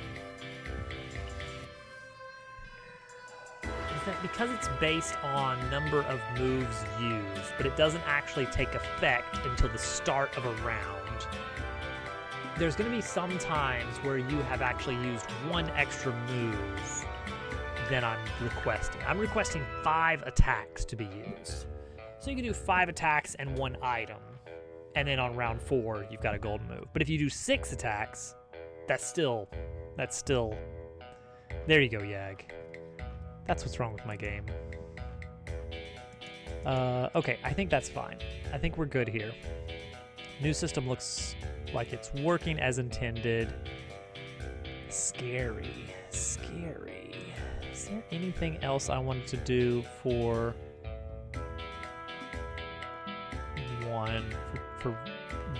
chapter 1 or prologue? Oh, Linux build.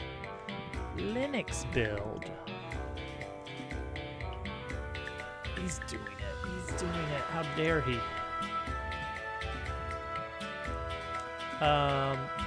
Who wants to try a Linux build?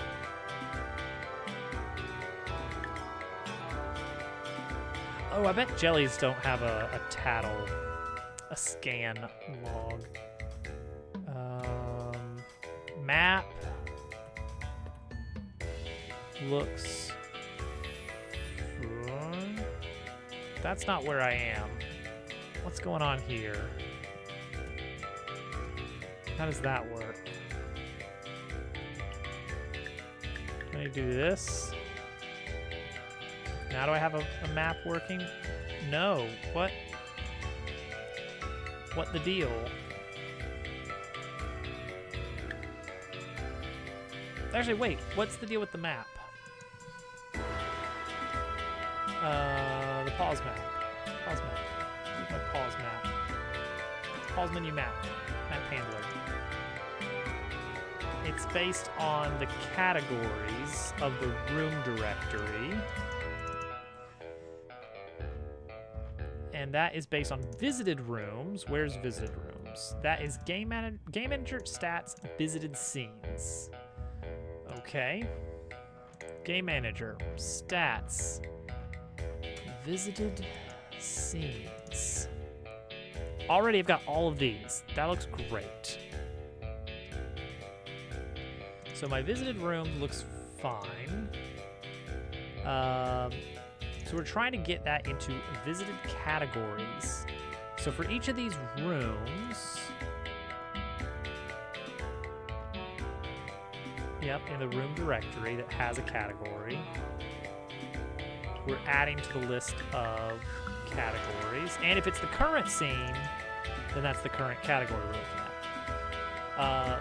So to shed some light behind the scenes, we've got this big list of every room in the game. A Mac, a Linux, wow. So for instance, in the prologue, these are our scenes. This is it. This is every room in the prologue. And for each of those,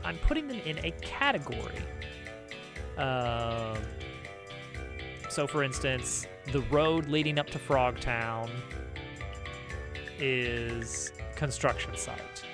Frogtown is 3 scenes long, all categorized as Frogtown. Riverside Trail, Carroll Caves, Riverside Trail again, Snail Fort.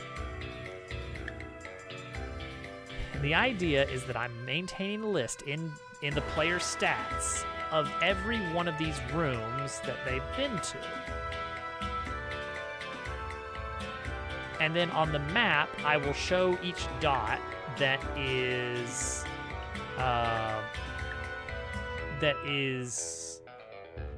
matching a category that contains a room we've been to. So my question now is, why is the map showing? I've been to two categories, it looks like. So let's say right here we're gonna track visited categories.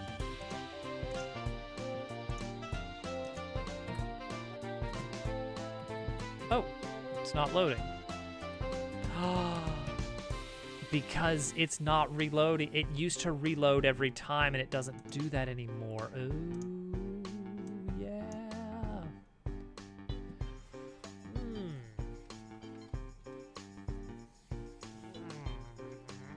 So we need some kind of refresher. So I modified the pause menu code because I found that I was instantiating the pause menu every time you pause. Sounds reasonable, but the pause menu is getting big because it has, you know, your bestiary, your list of every module you've seen, the map, all the settings stuff, and it's like, you know what? What if we just load it when the game loads and just leave it in memory. Don't keep recreating it. And so I did a kind of an annoying refactor of the system for instantiating the pause menu, replacing it with one that would just store it and retrieve it. But the problem is that the map is very much intended to rebuild itself in order to make sure it's up to date.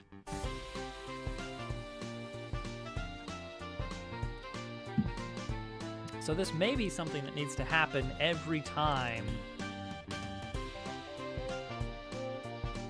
Oh, I hate that. I really don't want to rebuild this node every time you pause the game, but it would be reasonable to rebuild this node every time you press the map button.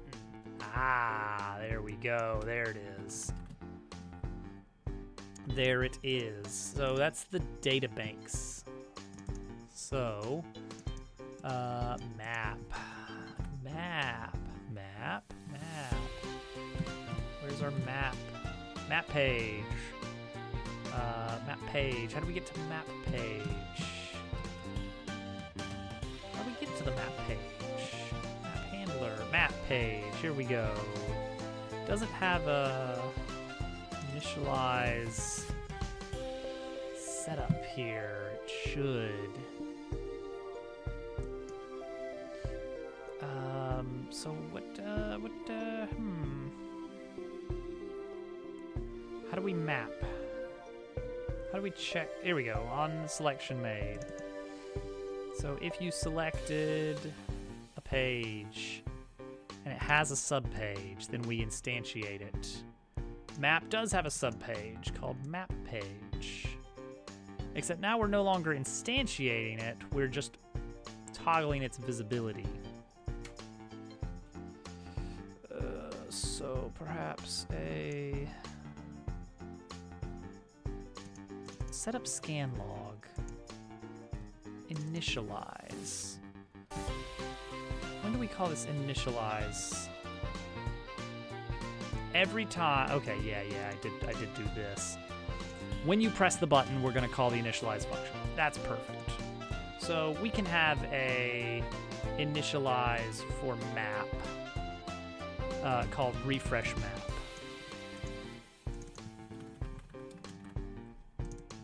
Now, unfortunately, we don't have that yet.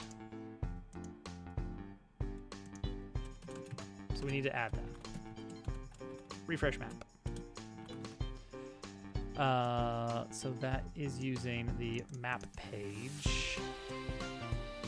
Databank items / map. Databank panel. Databank items map.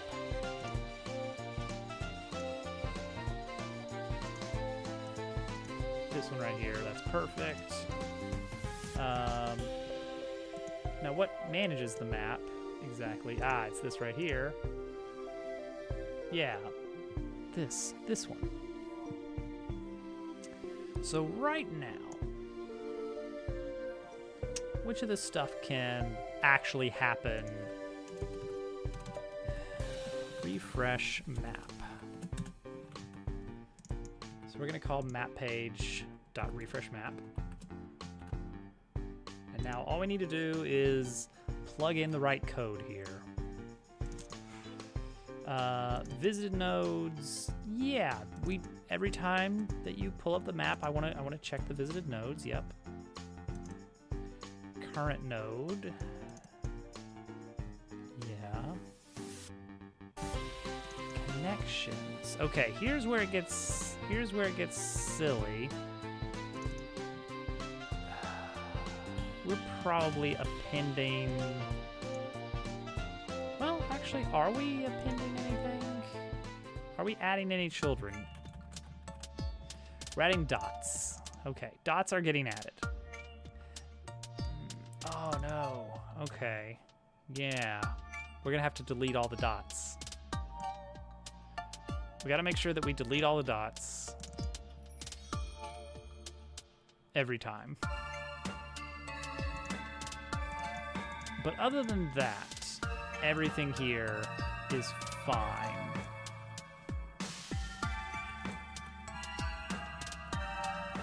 Okay, so on ready, call refresh map. And then dots, just delete all of them.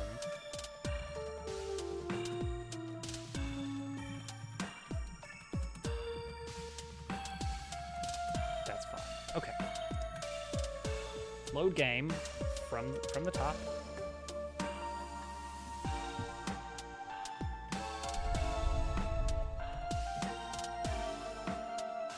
All right, and here we go. Map. And we crashed. Oh, is map page not the map page that I thought it was? Oh, map page is probably this. It is, and I want to get down to this. To map data.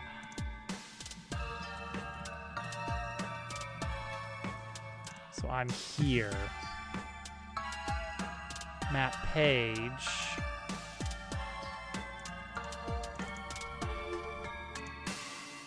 Databank item / map. Yep, then go to item backdrop. Okay, cool. From the top. Play it again. Fast forward.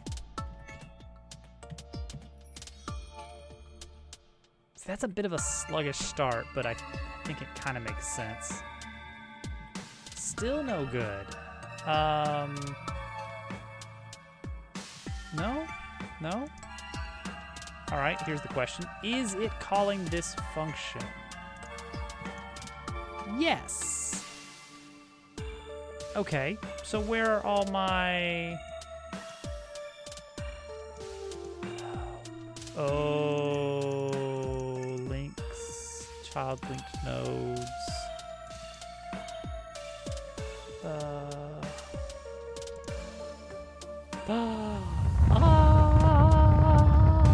Hey, Jim. I'm working hard on some cleanup stuff. I'm gonna do a new release of the demo because I've got a lot of stuff that's been added to like the UI that makes everything look a lot more complete. Simply thank you for the lizard party. Mac, thank you for the posy party. We can't move for lizards and posies here. There she is on the bed.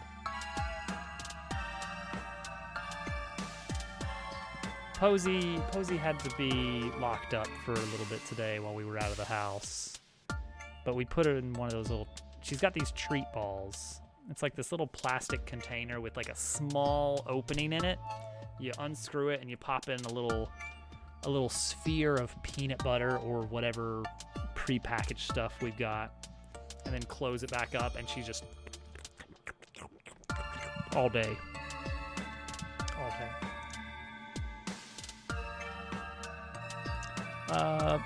But yeah, we're working on the existing demo. These aren't really in any good shape. These databank items. They're looking a lot better now. Also, it's got like the music list. And I think it's kind of nice that in the demo, you're going to be able to see the list of music, and every time you get a song for the first time, it will appear in the databank, and you can see it and see kind of the credits. I think it's kind of nice that because the code technically includes the data for everything I've got so far, you're going to be able to look at this and be like, oh, I can see how many songs are in the full version. And you're going to go, oh, okay, oh, that's a lot. That's the hope. Same with enemies. It goes down to 41 so far. Yeah, the plan is for the music that you'll be able to play it from the pause menu, and I'm gonna wrap that into like a little side quest, wherein you can, I don't know, kind of like a hunt down a special enemy that represents the song somehow. There'll be like a guy that owns a record shop or something. It's like, oh, my music, it's run away. You gotta go after the vinyl. You gotta go break some records, something like that. And then you'll defeat these special enemies, and each time you do, you'll collect like a handful of soundtrack pieces, and then there'll be rewards for collecting enough of them. Kind of like a little side quest thing that for the completionists will enjoy, the people who like the music will enjoy, because I've got some plans for a really silly in-battle mini-game. I like mini-games in battle. Adding music definitely makes sense for yours. It doesn't work quite as well for this style, but it's worth considering. Status effects. We've got 22 different status effects in the game, and we're not even out of chapter 3 yet. I love that. I love status effects. I could really do a nice little deep dive on status effects. There is a whole there's a whole area in the main hub town that is a research facility where they research status effects. And the idea is every time you see a new status effect, if you go back to them, they'll reward you after finding, like 3, 5, 8, however many status effects, with some rewards that specifically tie into status effect systems. There's one that I have planned that I've not created yet, but I want to add in something that's like if you have this module equipped, then if you start your turn with, or you'll regenerate 1 HP for every status effect that is currently on you, whether it's positive or negative, that kind of stuff. And so that you can start to make these builds around, okay, how many ridiculous things can I just throw on myself using moves or items or other modules to build like this ungodly status effect themed build. I really want to see if I can make a system that supports it. I mean, the system supports it. It just needs a lot of the content, It's like the engine is there. It's just now I need all of the different items and modules and moves and enemies that can do these sorts of things. But yeah, a status effect build is something I've had in mind for a while, and I just have to make sure it's not overtly OP. But yeah, it'll be good. It'll be good. Right now, I'm figuring out how I broke the map. The map is broken because of reasons, I guess. The map is broken because I changed how the pause menu loads in. The pause menu used to instantiate every time you brought it up, but the result was that because I've been adding all of these things to the pause menu, all of this big stuff, it was loading in these big lists and all these UI elements every time. And I tried like, oh, I'll move it so that, you know, it only happens when you pull up these sub menus, and like that felt sluggish. I was like, it's not that much stuff to keep in memory. Let's just unload the pause menu, but not free it. Just remove it from the tree, put it back when we need it. Oh, if it isn't subbed to me soon. Pause menu.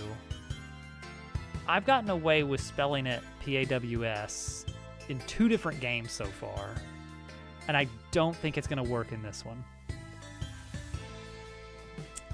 Anyway. Visited categories. None. Okay. So now we know kind of where the bug is. This is coming back empty.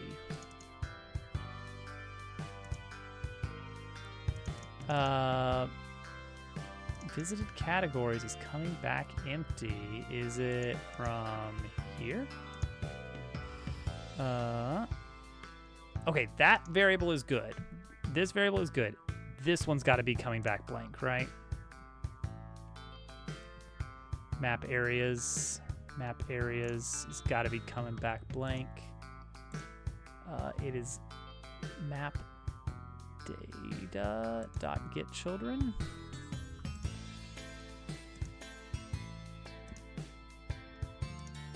Okay, we'll try that. Map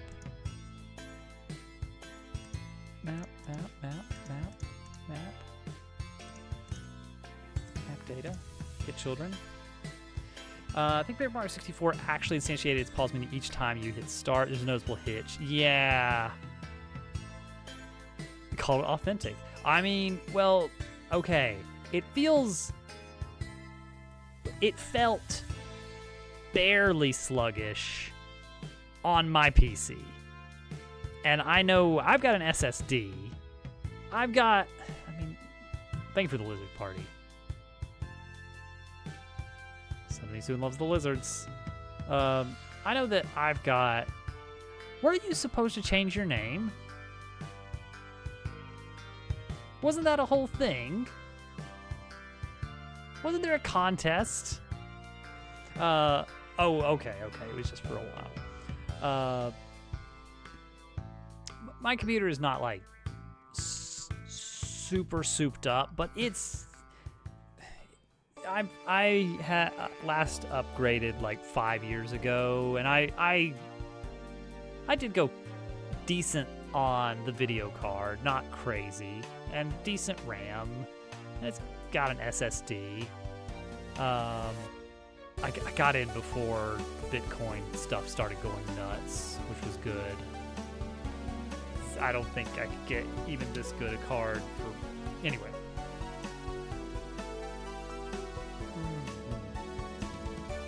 But my point is that my build is okay. And in watching some people play the demo, it noticeably is running a bit slower on instantiating scenes. So I know if I'm getting a little hitch on pause, it's going to be really bad for slower hardware. That is one other thing I need to put on my to-do list for demo prep.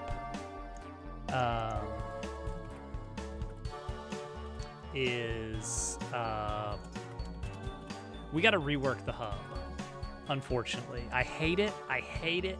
I think we're going to cheat So the hub in this game is this really cool place with all these cool little buildings and characters, and it's divided into like these little sections. Like here's the southeastern zone, and then here's the northeastern zone, and it does screen transitions between them, but it's still one big area.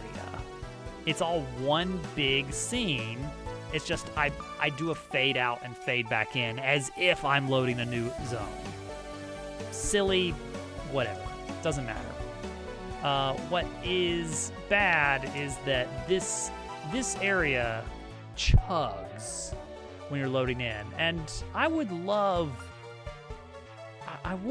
to have something like, oh, well, this one's just like a diorama of the area. It's not actually loaded in.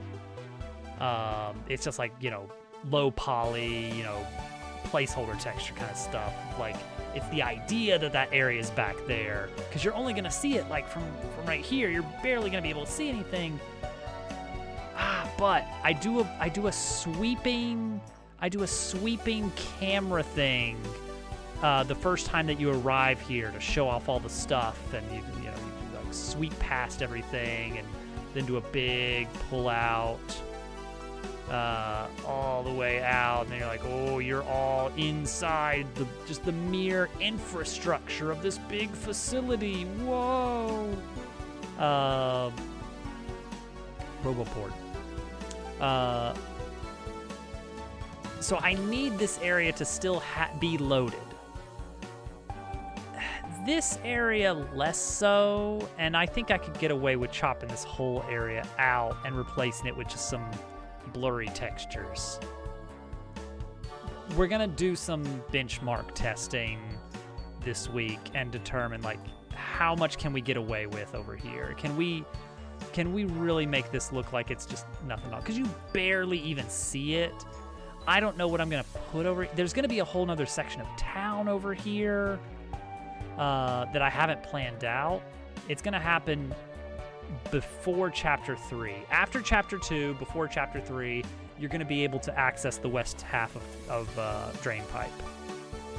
This area up here, I don't know if that's ever gonna come up. This may just get filled in with junk, and we just, I don't know.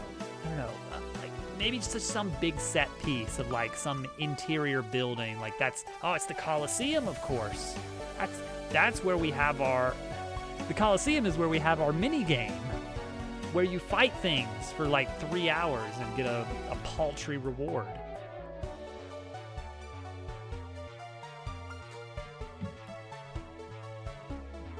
Yeah, well, okay, and here's the next thing. There's one other benefit to having this as one big room, aside from, I get to have my fancy little sweeping camera display. The other advantage is I don't have to maintain 2 different copies of the same area. So having it in memory is like colliders, like you said, is one thing. Like, we remove the colliders, and then, okay, now all the physics are faster. We remove the actors, and, okay, that's less viewports going on. But, yeah, textures is something that's a little bit harder for me to think, like, there's not that many textures when you really break it down. My fear is that a lot of these things that are using the exact same root albedo texture are actually separate materials because of like, oh, well, this one needs the UV triplanar flag enabled, so it's got to be a separate material. And so we could have a case where we've got a lot of the same texture, but it's being loaded in memory multiple times. I do need to investigate to see how much tooling Godot gives you for tracking down loading times on scenes. Because there could be something to that. Let me Anyway, that's what's going on there. Map. That's what we were talking about. We were talking about the map. What's up with the map? Map areas. Get children. This is map area. It has no children. Map areas has no... It's this. It's this right here. Oh no. Oh no. Oh no. That's what it is. We deleted it. Shoot. This is what's supposed to be here.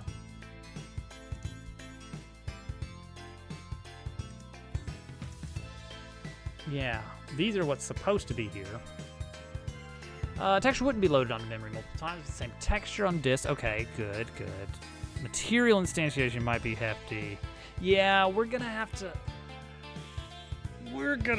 learn, I'm afraid.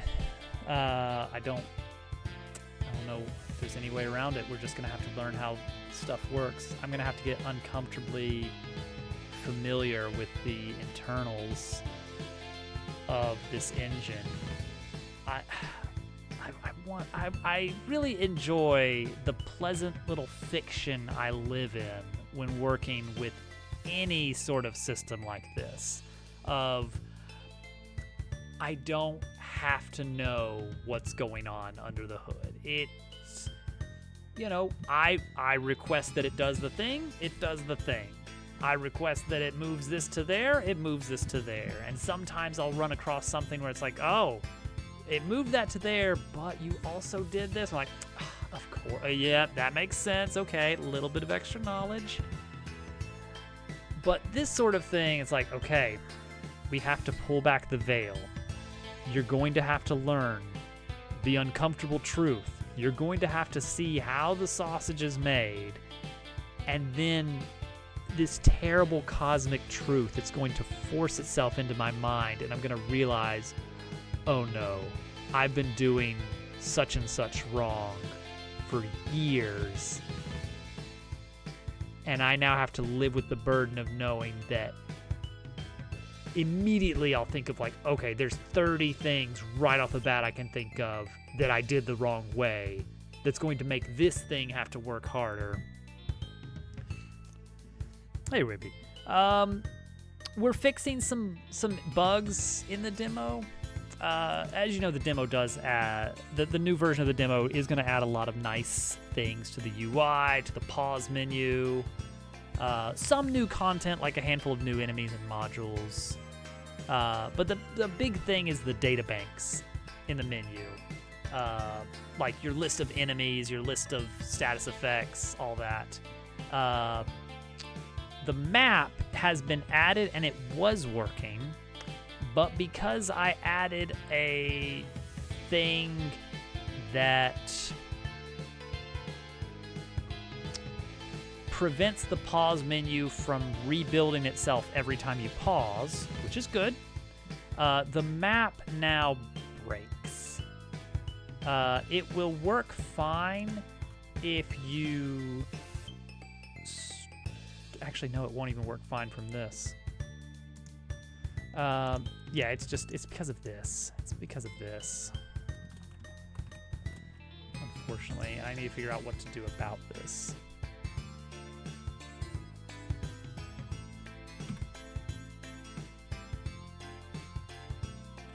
Yeah, so it is maintaining the list of where we're going correctly. I wonder if I should make some changes to the title screen a little bit. Like, if nothing else, it makes it more obvious when someone loads up the game. Like, hey, are you running the old version or the new version? Yeah, so see, this is... Okay. This is good. This is what we want to see. What we don't want to see is these dots over here. I think we can get by with just... hiding them instead of queue free. And then we're golden.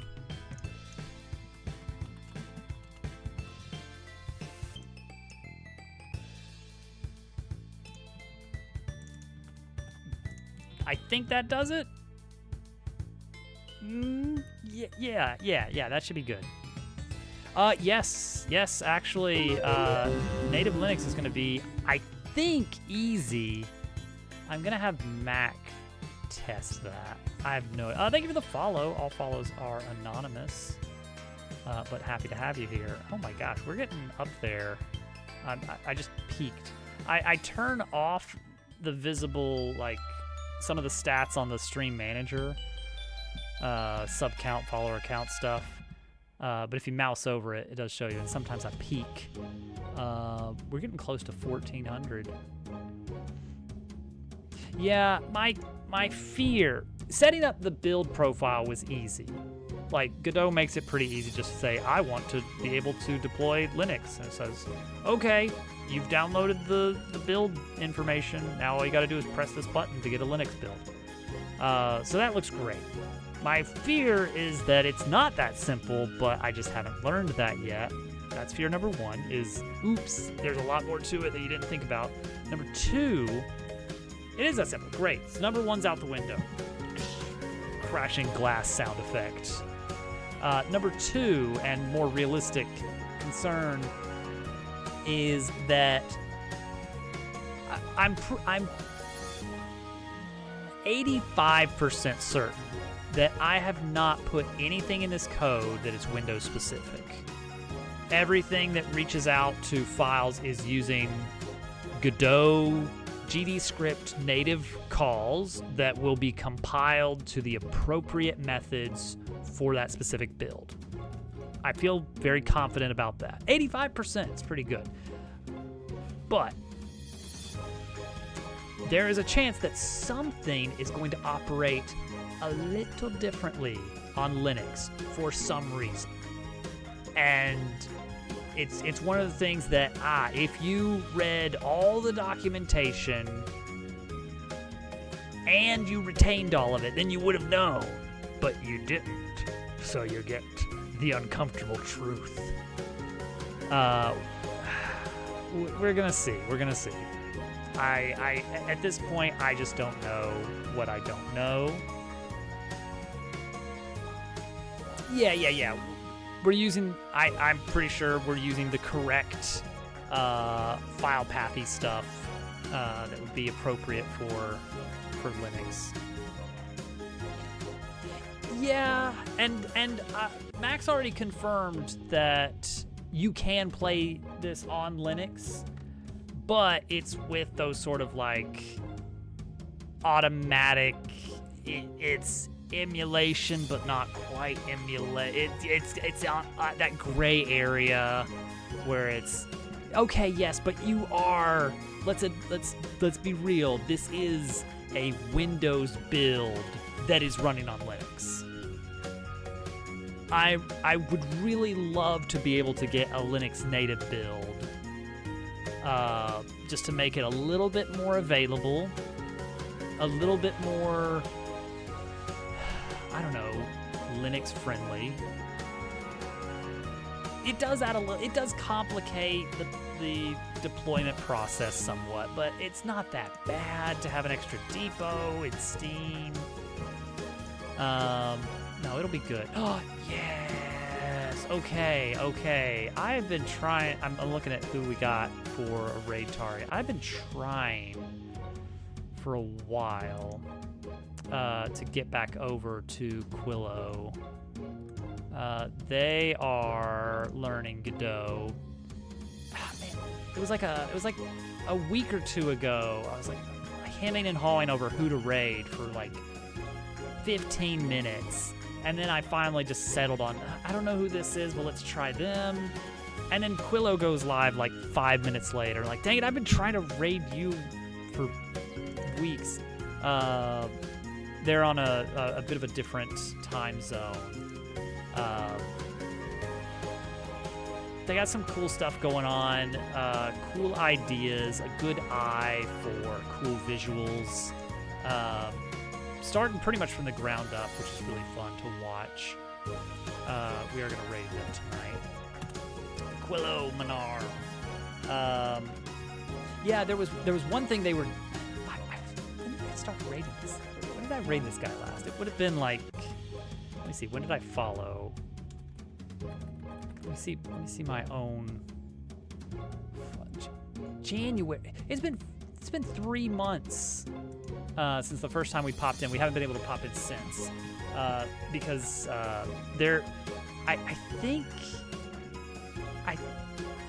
oh yes, yeah, okay. Stream title helps me fill in the gaps. That's what it was. Occasionally interrupted by a live human baby. Yeah, he's not going to be able to stream a lot. Very intermittent schedule. But yeah, check him out. Stick around for a bit. He does a really good job of talking about his project and answering questions, which I really appreciate. I've got like a questionnaire of like, is this a good raid target? And Quillo checks almost all the things. Terrible, inconsistent schedule though. So that's knocks him down to an A-. Thanks for hanging out, guys. I'll be back tomorrow. Do some more work on Paper Robot. Cool. Bye, everybody. Thank you for the follows. Thank you for the Blizzard parties. Thank you for the raids. I had a great time. Good night, everyone.